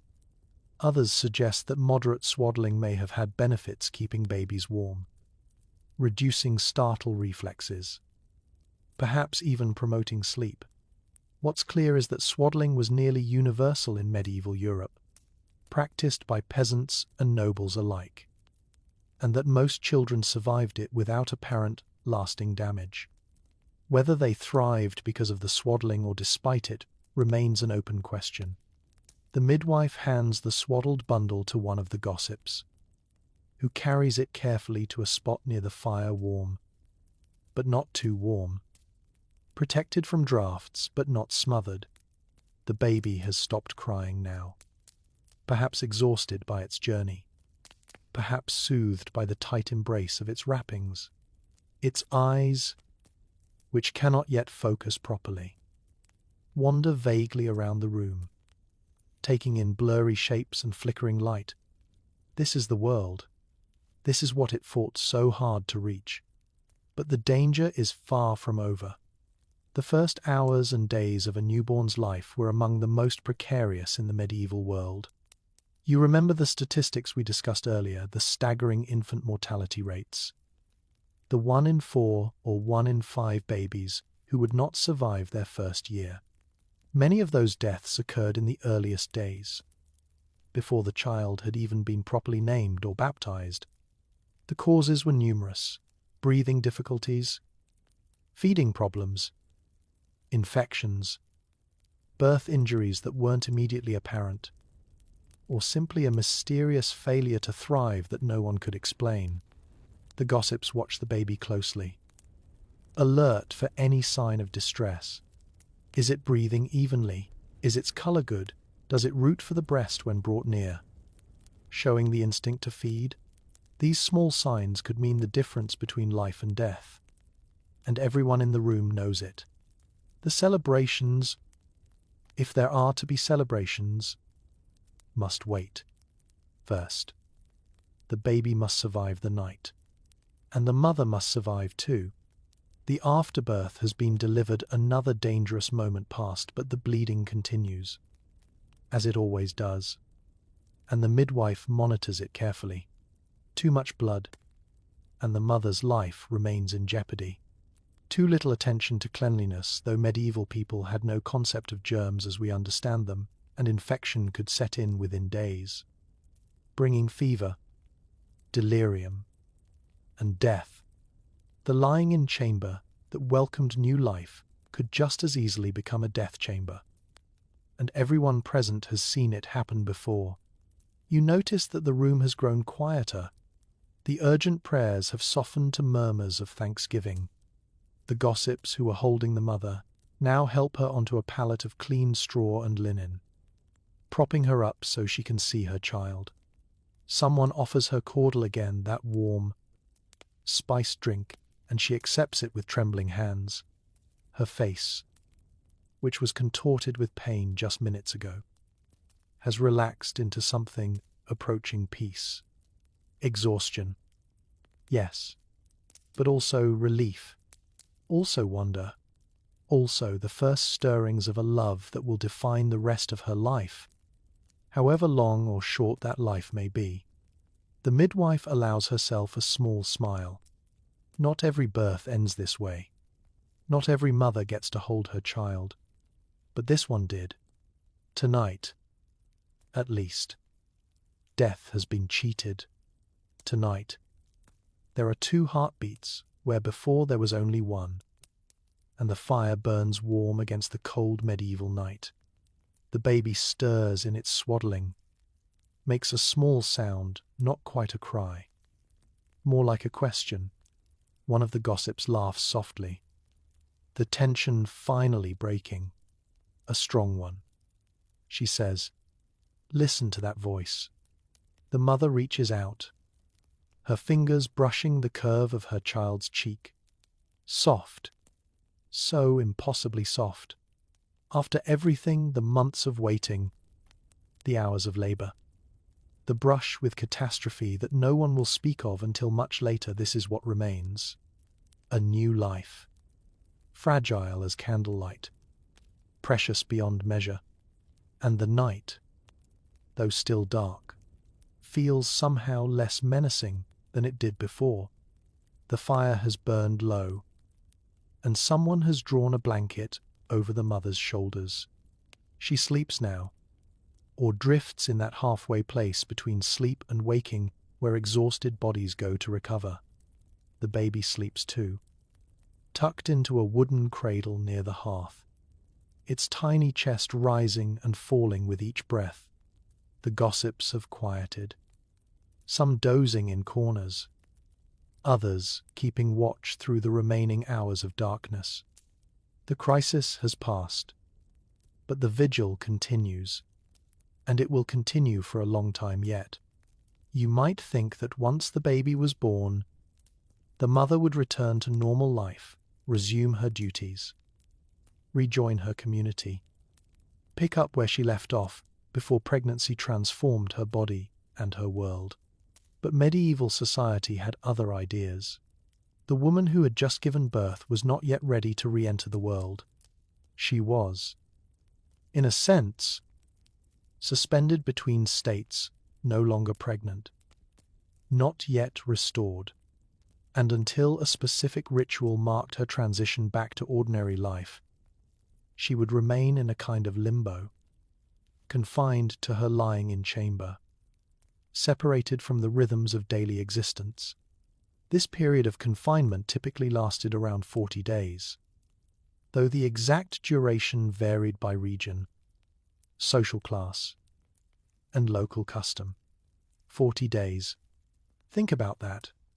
6 weeks of isolation, of darkness, of waiting. The windows that had been sealed for the birth remained sealed. The men who had been banished remained banished.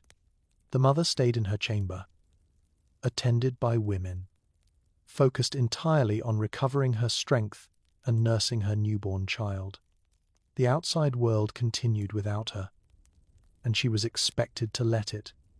The reasons for this confinement were tangled together: medical, social, and religious threads woven into a single cord that bound new mothers to their beds. Medically, the logic made some sense. Childbirth was exhausting, often traumatic, and the body needed time to heal. Bleeding continued for weeks after delivery, and infection remained a constant threat. Rest, warmth, and protection from exertion were genuinely beneficial, even if the specific practices surrounding them were sometimes excessive. A woman who tried to return to heavy labor too soon risked hemorrhage, prolapse, or worse. Socially, the lying-in period served other functions.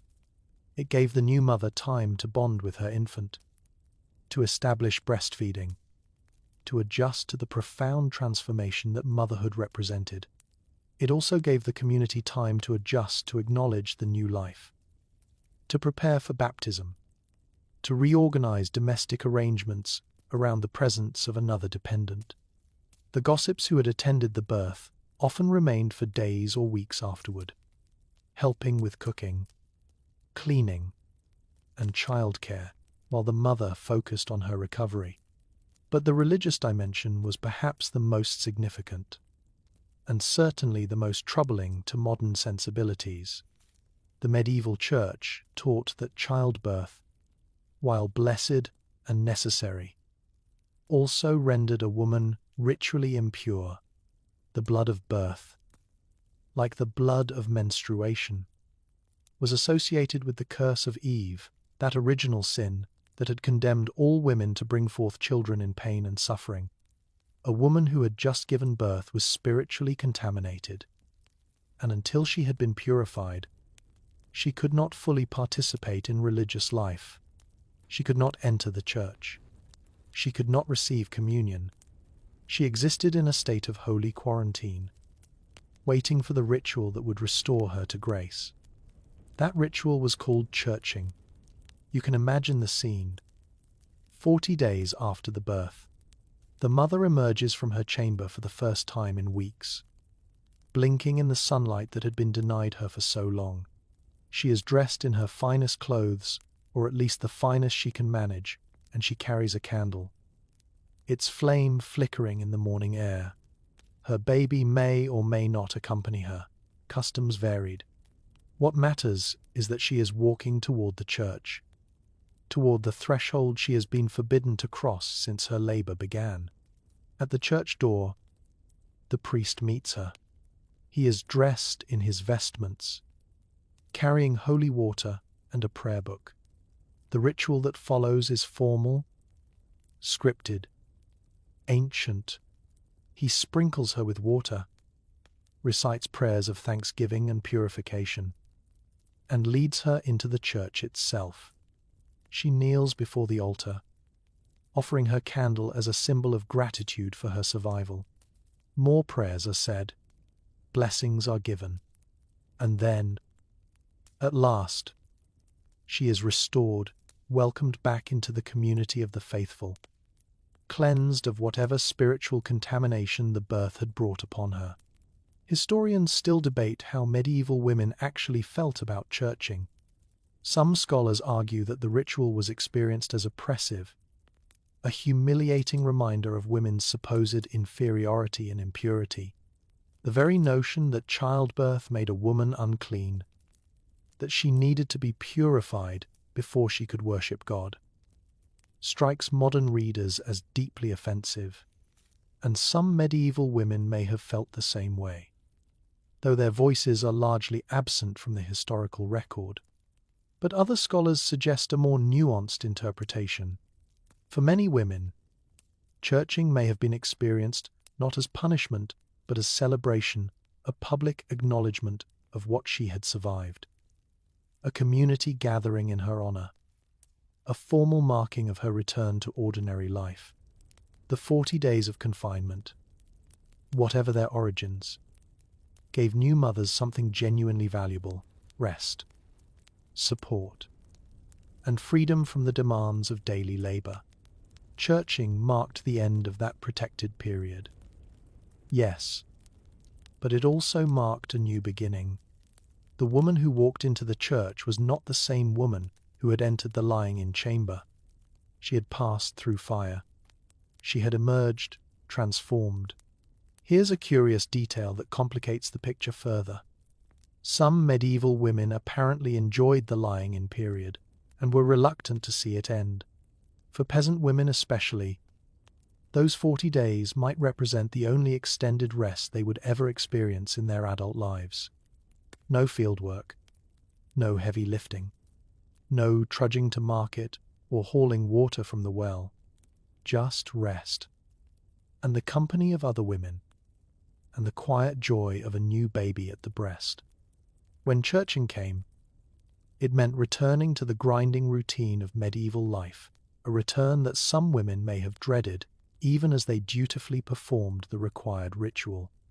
The mother in our cottage will face churching eventually, but for now, that day seems impossibly distant. She is still deep in her lying-in, still recovering, still learning the rhythms of life with a newborn. The baby wakes every few hours, demanding to be fed. Her breasts ache with milk, and she is learning the delicate art of nursing, how to position the child, how to ensure it latches properly, how to endure the strange tugging sensation that she will eventually grow accustomed to. It is intimate work, exhausting work, and there is no one else who can do it. The sealed windows keep the room dim, and she loses track of time. Days blur together. She sleeps when the baby sleeps, wakes when it wakes, exists in a kind of suspended animation where the outside world feels increasingly unreal. Sometimes she hears sounds from beyond her chamber, her husband's voice, perhaps, or the lowing of cattle, or the distant peal of church bells marking hours she no longer needs to count. But those sounds belong to another life, a life she will return to eventually, but not yet. Not for another few weeks. Not until the priest speaks the words that will make her clean again. The fire needs tending, and one of the gossips rises to add more fuel. The flames leap briefly, casting dancing shadows on the walls, and then settle into a steady glow. The baby stirs, makes a small sound, and the mother's eyes open immediately, that new alertness, that constant vigilance that every new parent learns. She reaches for the cradle, lifts the swaddled bundle to her breast, and settles back against her pillows. This is her world now.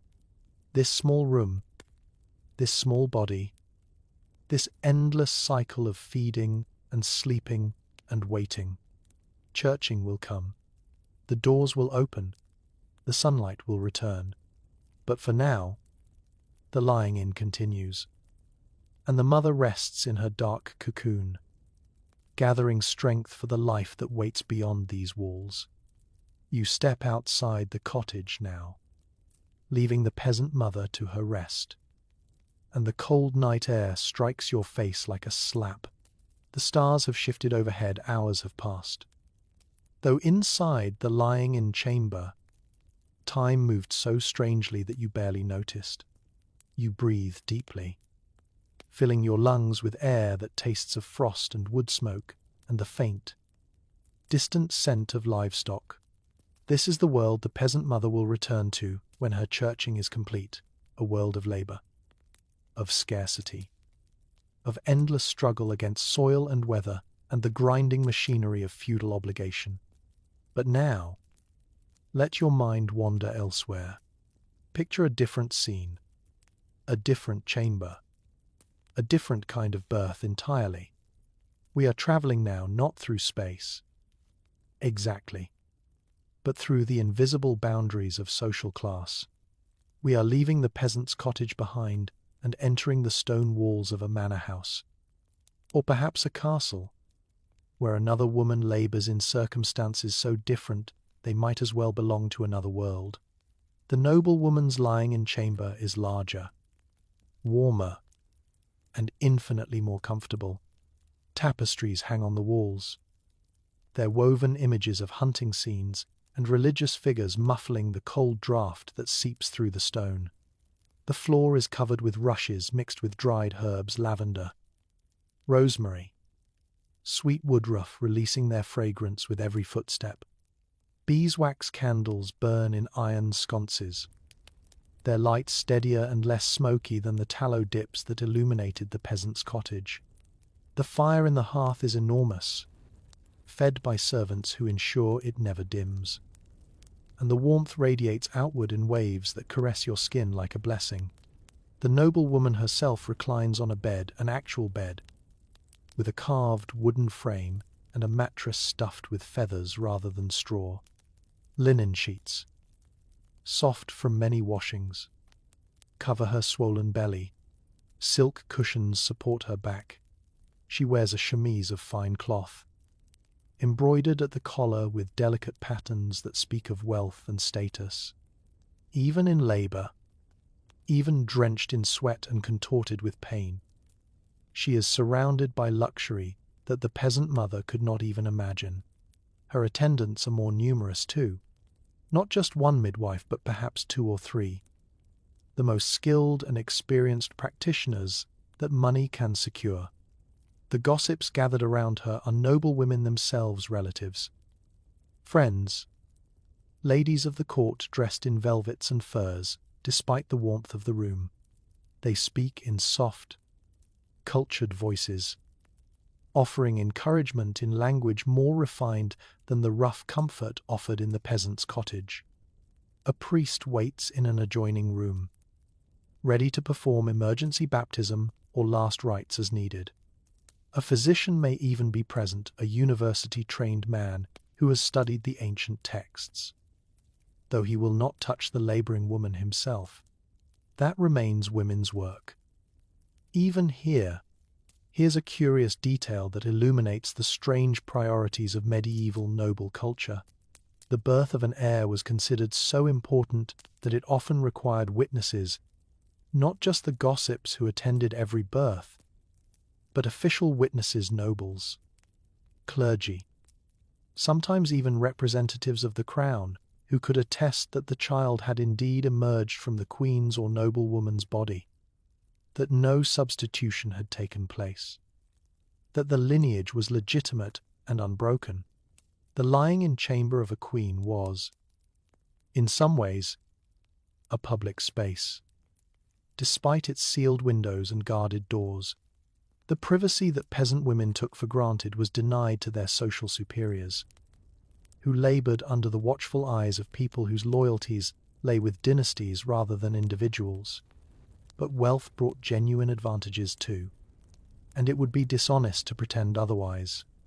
The noblewoman's diet during pregnancy was superior, more varied, more nutritious, more likely to provide the vitamins and minerals that growing babies need.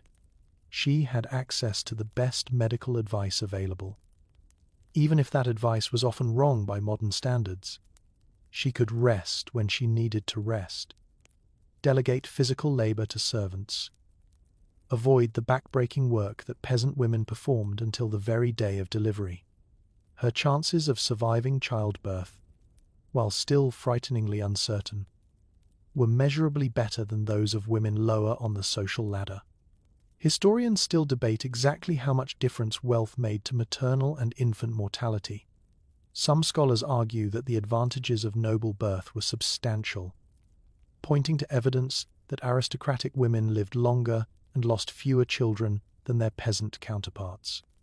Others contend that the differences were smaller than we might expect, that wealth could not fully protect against hemorrhage, infection, or obstructed labor, and that noble women faced unique risks, including the pressure to produce multiple heirs and the political consequences of reproductive failure.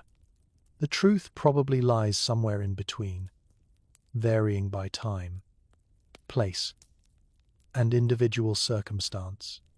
What's undeniable is that the experience of pregnancy felt different across class lines. The peasant woman in her drafty cottage knew that her survival depended on luck, on the skill of whatever midwife the village could provide, on the mercy of God. The noble woman in her silk-draped chamber had reason to feel more confident, surrounded as she was by resources and expertise. Whether that confidence was justified, whether her silk cushions and beeswax candles actually made her safer, is a question the historical record cannot definitively answer. You find yourself moving between these two worlds now, comparing and contrasting. The peasant mother's hands, rough and calloused from years of labor, gripping the wooden arms of a simple birthing stool. The noble woman's hands, soft and pale, clutching embroidered sheets as she pushes. The smell of the peasant's cottage smoke and blood, and the earthy scent of animals kept too close for warmth. The smell of the noble chamber, lavender and beeswax, and the subtle perfume of wealth. Two women, separated by an unbridgeable gulf of circumstance, undergoing the same fundamental experience, the same pain, the same fear, the same desperate hope, and yet their children would enter utterly different worlds. The peasant's baby, if it survived, would grow up knowing hunger, knowing cold, knowing the endless cycle of planting and harvest that defined rural medieval life. It would work from the moment it could walk, contributing to the family's survival in whatever small ways its tiny body allowed. Its future was largely predetermined. Peasant parents produced peasant children, generation after generation, with only the rarest exceptions breaking free of the cycle. The noble woman's baby would know none of this. It would be handed to a wet nurse almost immediately, fed at another woman's breast while its mother recovered in comfort. It would be dressed in fine clothes, educated by tutors, groomed for a life of privilege and responsibility. If it was male, it might inherit lands and titles. If female, it would be married to advantage. Its body traded for political alliances just as surely as any commodity. Neither fate was entirely enviable. The peasant child faced hardship, but also a kind of freedom, anonymity. The absence of expectation, the simple rhythms of agricultural life. The noble child faced comfort but also constraint, duty, obligation, the weight of family name pressing down on small shoulders. Both children, if they survived, would grow up in a world that seems almost unimaginably alien to modern eyes. The night deepens around you. In one chamber, a peasant mother nurses her newborn by the dim glow of a dying fire.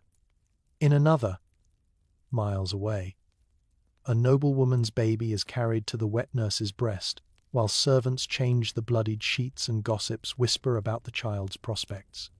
Two births, two worlds, one medieval reality, stratified and unequal, beautiful and brutal in equal measure.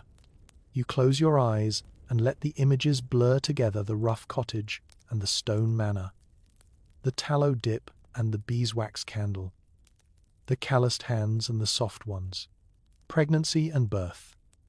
In the end, care nothing for social status. The body labors the same way, whether wrapped in homespun or silk. The pain is the same. The blood is the same. Only the circumstances differ. And circumstances, as every medieval person knew, were merely the costume that fate wore on any given day. The noble woman's birth was public enough. But now imagine something even more exposed. Imagine being a queen. Imagine that your womb belongs not to you, not even to your husband, but to an entire kingdom.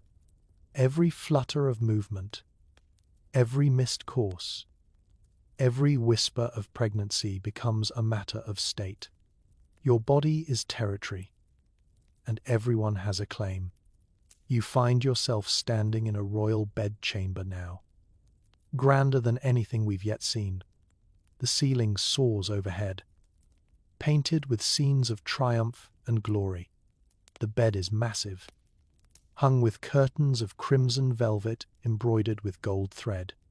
Servants move silently along the edges of the room, eyes downcast, ears open, Nothing that happens here is private. Nothing ever could be. The queen who labors in this bed carries more than a child. She carries the future of a dynasty, the hopes of a nation, the peace that depends on a stable succession. If she produces a son, there will be celebrations throughout the land, bonfires, feasts, church bells ringing from every tower. If she produces a daughter, the celebrations will be muted, polite, tinged with disappointment. And if she fails to produce anything at all, if her body refuses to cooperate, if she miscarries again and again, if she delivers only stillborn hopes, then her position, her marriage, even her life may be in jeopardy. Here's a curious detail that reveals just how invasive royal reproduction could be. In some courts, witnesses were present not just at the birth, but at the conception. The royal couple's wedding night might be observed by courtiers who needed to verify that the marriage had been consummated, that the union was valid, that any resulting child was legitimate. Imagine that your most intimate moment watched by strangers with political agendas. The queen's body was never her own, not even in the marriage bed. The pressure to produce a male heir was relentless and sometimes deadly. We know what happened to the wives of Henry VIII, though he ruled after the medieval period proper. But the pattern he followed, discarding women who failed to give him sons, had deep medieval roots. Queens who produced only daughters faced suspicion, resentment, and the constant threat of replacement. Their value was measured in the children they bore, and a queen without a son was a queen whose future was uncertain. Historians still debate how medieval queens actually experienced this pressure. Some scholars emphasize the genuine danger, the political machinations, the whispered accusations, the ever-present possibility of being set aside for a more fertile replacement. Others suggest that many queens wielded considerable power precisely because of their reproductive role, that motherhood gave them influence they could not have obtained otherwise. Both perspectives have merit. The truth, as always, was complicated. The royal birth itself was a spectacle, where peasant women labored in privacy and noble women in relative seclusion.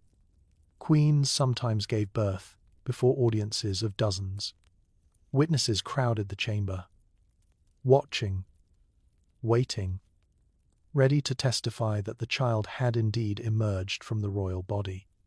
The fear of substitution of a stillborn heir being secretly replaced with a healthy peasant baby haunted royal births for centuries.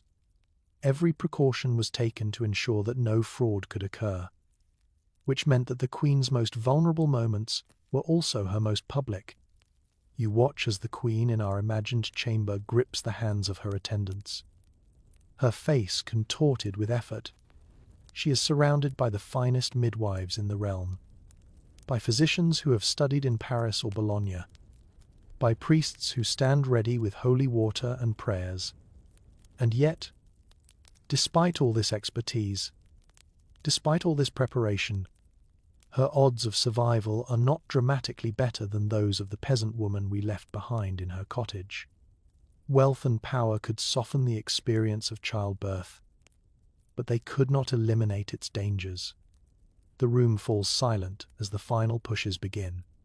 The witnesses lean forward, their eyes fixed on the space between the queen's thighs where history is about to emerge.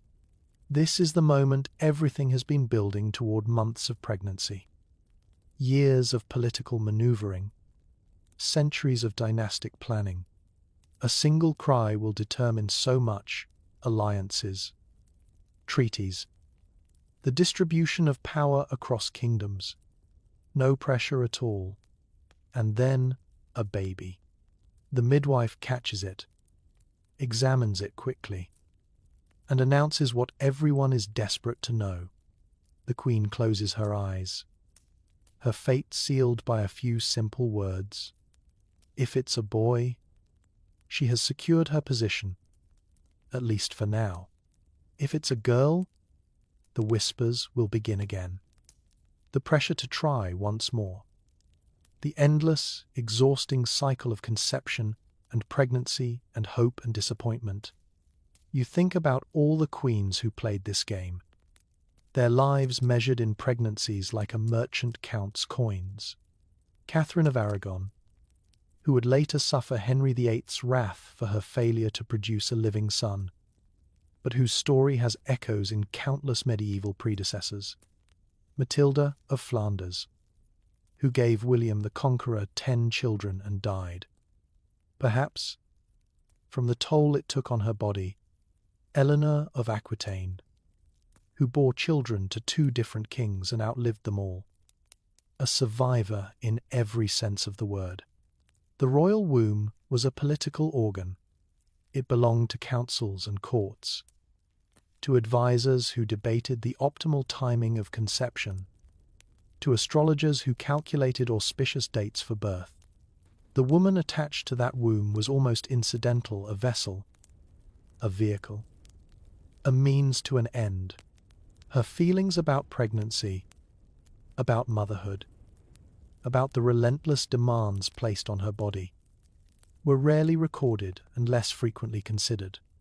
And yet, beneath all the politics, beneath all the spectacle and surveillance, there was still a woman in pain, still a body doing what bodies have always done, contracting and pushing and bleeding and hoping. The queen on her magnificent bed felt the same contractions as the peasant on her birthing stool. Her screams, however muffled by dignity and protocol, came from the same primal place.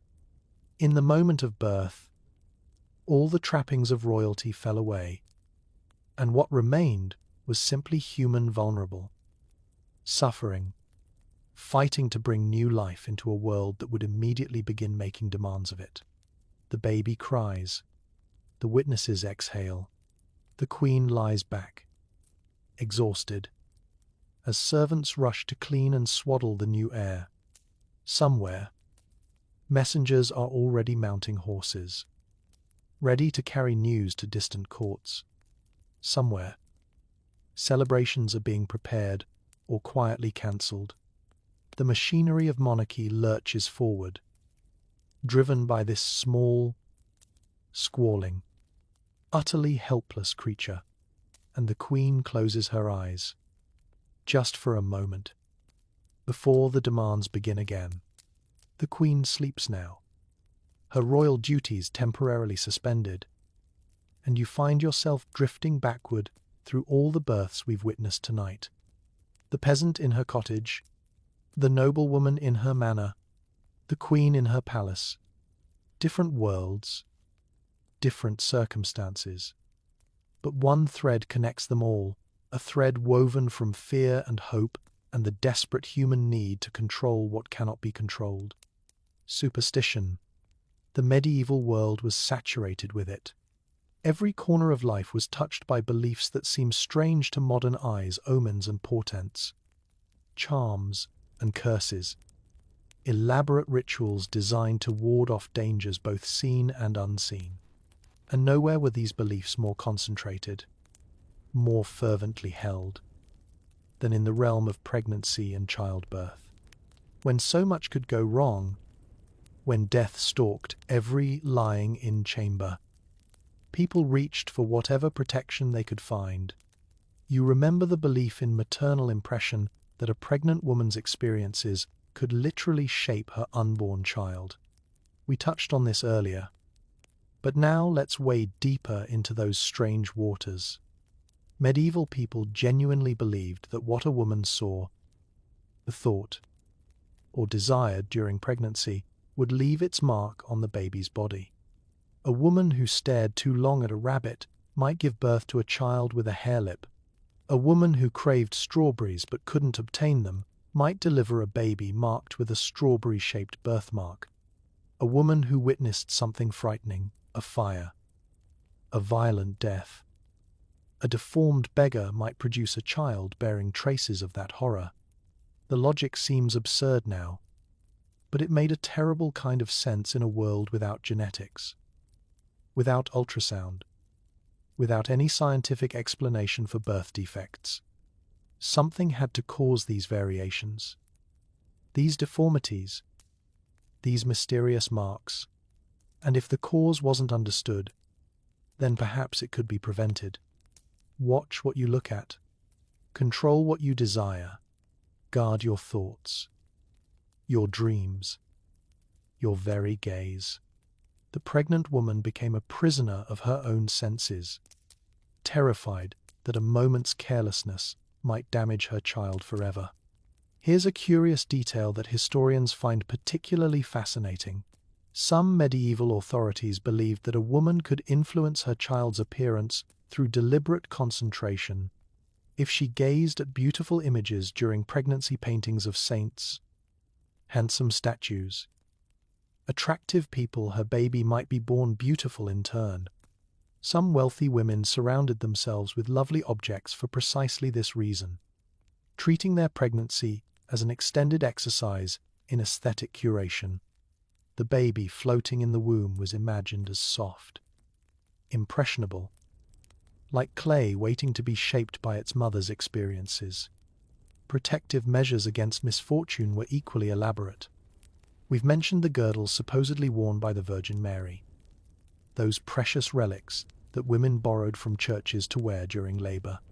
But the arsenal of protective objects was vast and varied. Eagle stones, those hollow rocks that rattled when shaken, were tied to pregnant bellies to prevent miscarriage and to laboring thighs to ease delivery. Coral was worn to protect against evil spirits and hemorrhage. Jet, that glossy black stone, was believed to ward off demons. Amber, with its warm golden glow, was thought to bring good fortune to mother and child alike.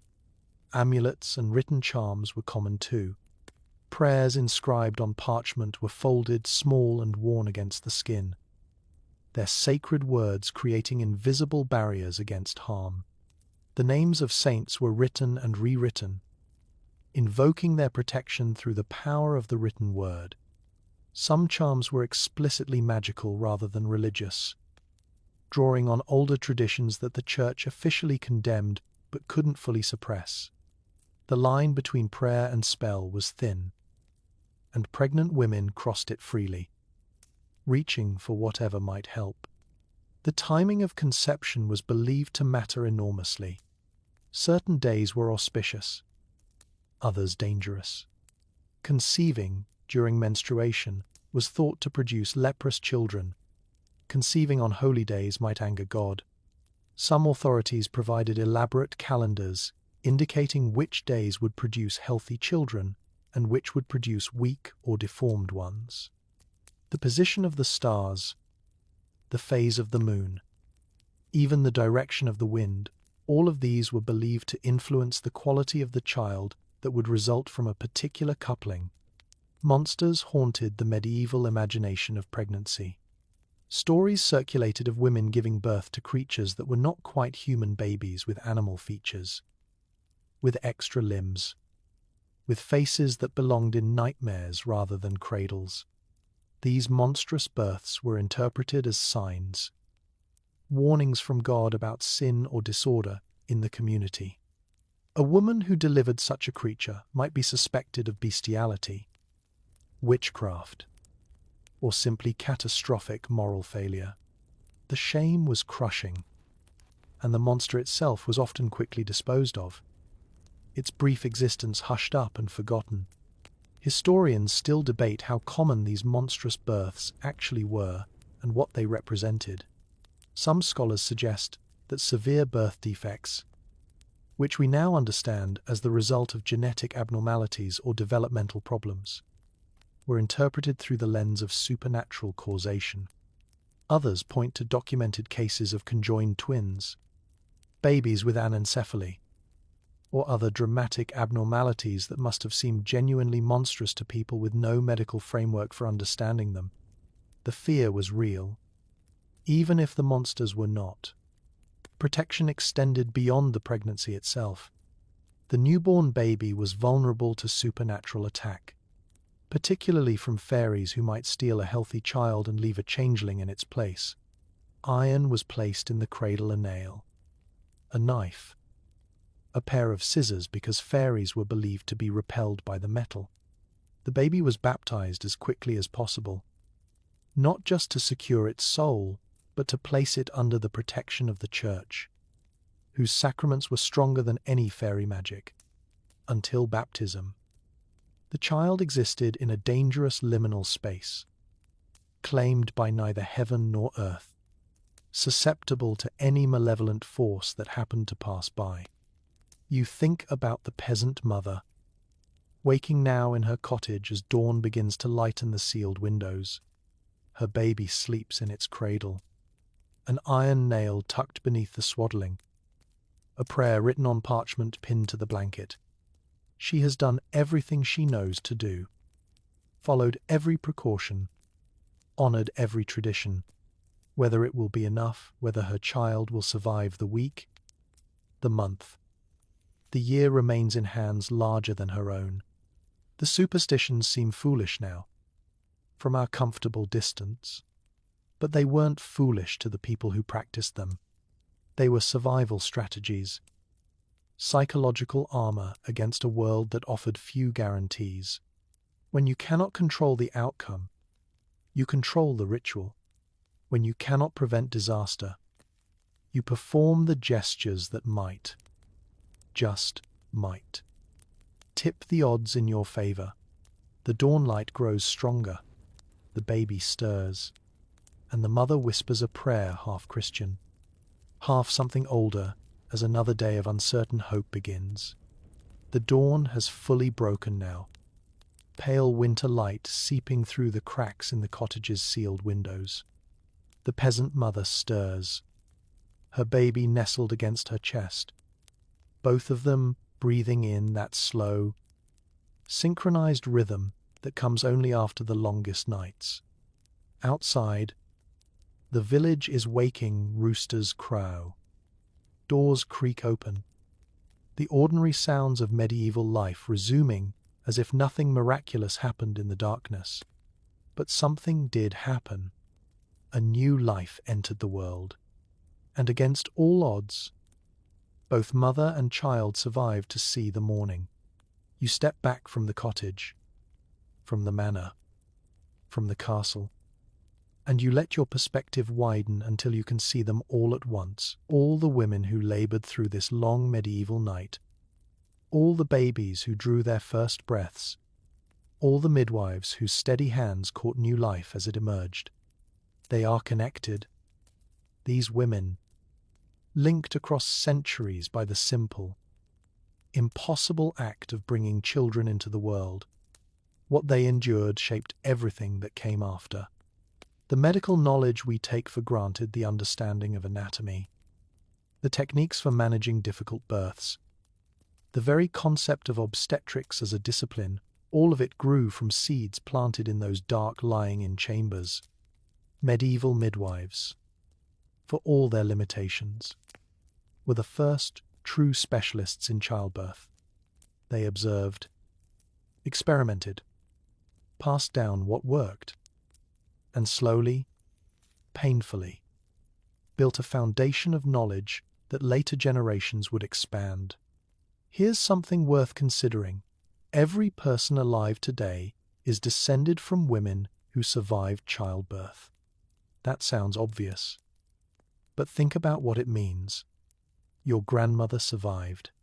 Her grandmother survived. And her grandmother before that. Stretching back through centuries, through the medieval period and beyond. An unbroken chain of women who faced the same dangers we've explored tonight and emerged alive on the other side. You exist because they endured. Historians still argue about how to interpret medieval attitudes toward pregnancy and motherhood. Some scholars emphasize the danger, the suffering, the oppressive religious frameworks that controlled women's bodies. Others point to the strength, the community, the networks of female support that sustained mothers through their ordeals. Both perspectives capture something true. Medieval pregnancy was brutal. Yes, but it was also suffused with a kind of fierce, quiet courage that deserves remembrance. The mother in our cottage doesn't know that she's part of this vast chain.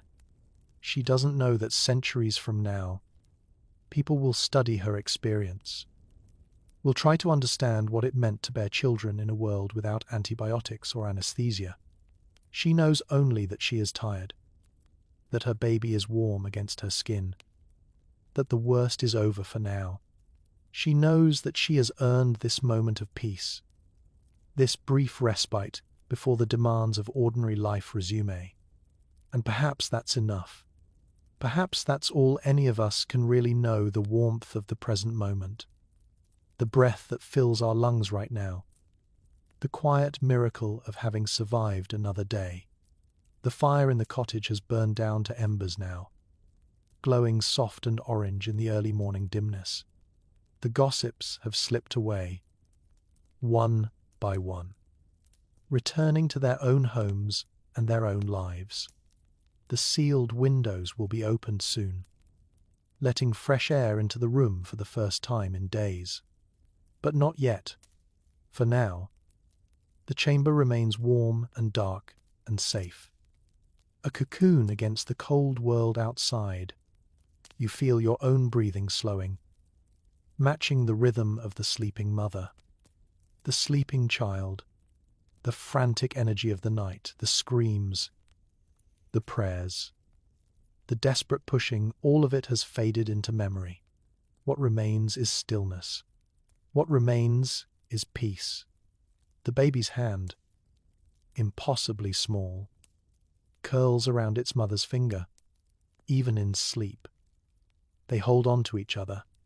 This is the oldest bond, the first connection any of us ever know, the warmth of another body, the steady beat of a heart not our own.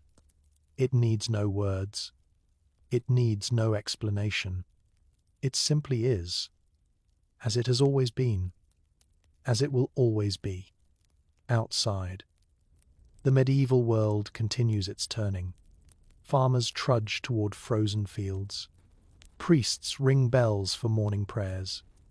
Lords and ladies stir in their great houses, preparing for another day of politics and power.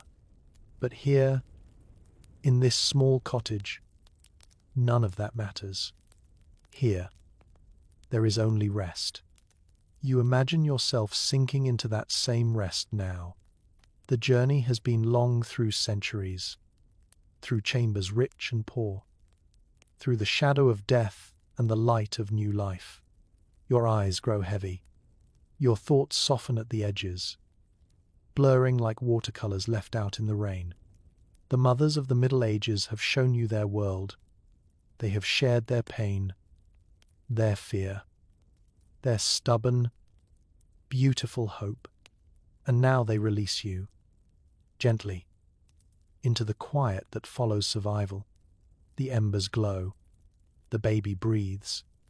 The night has ended, and the long rest begins. Sleep well. The long night has ended,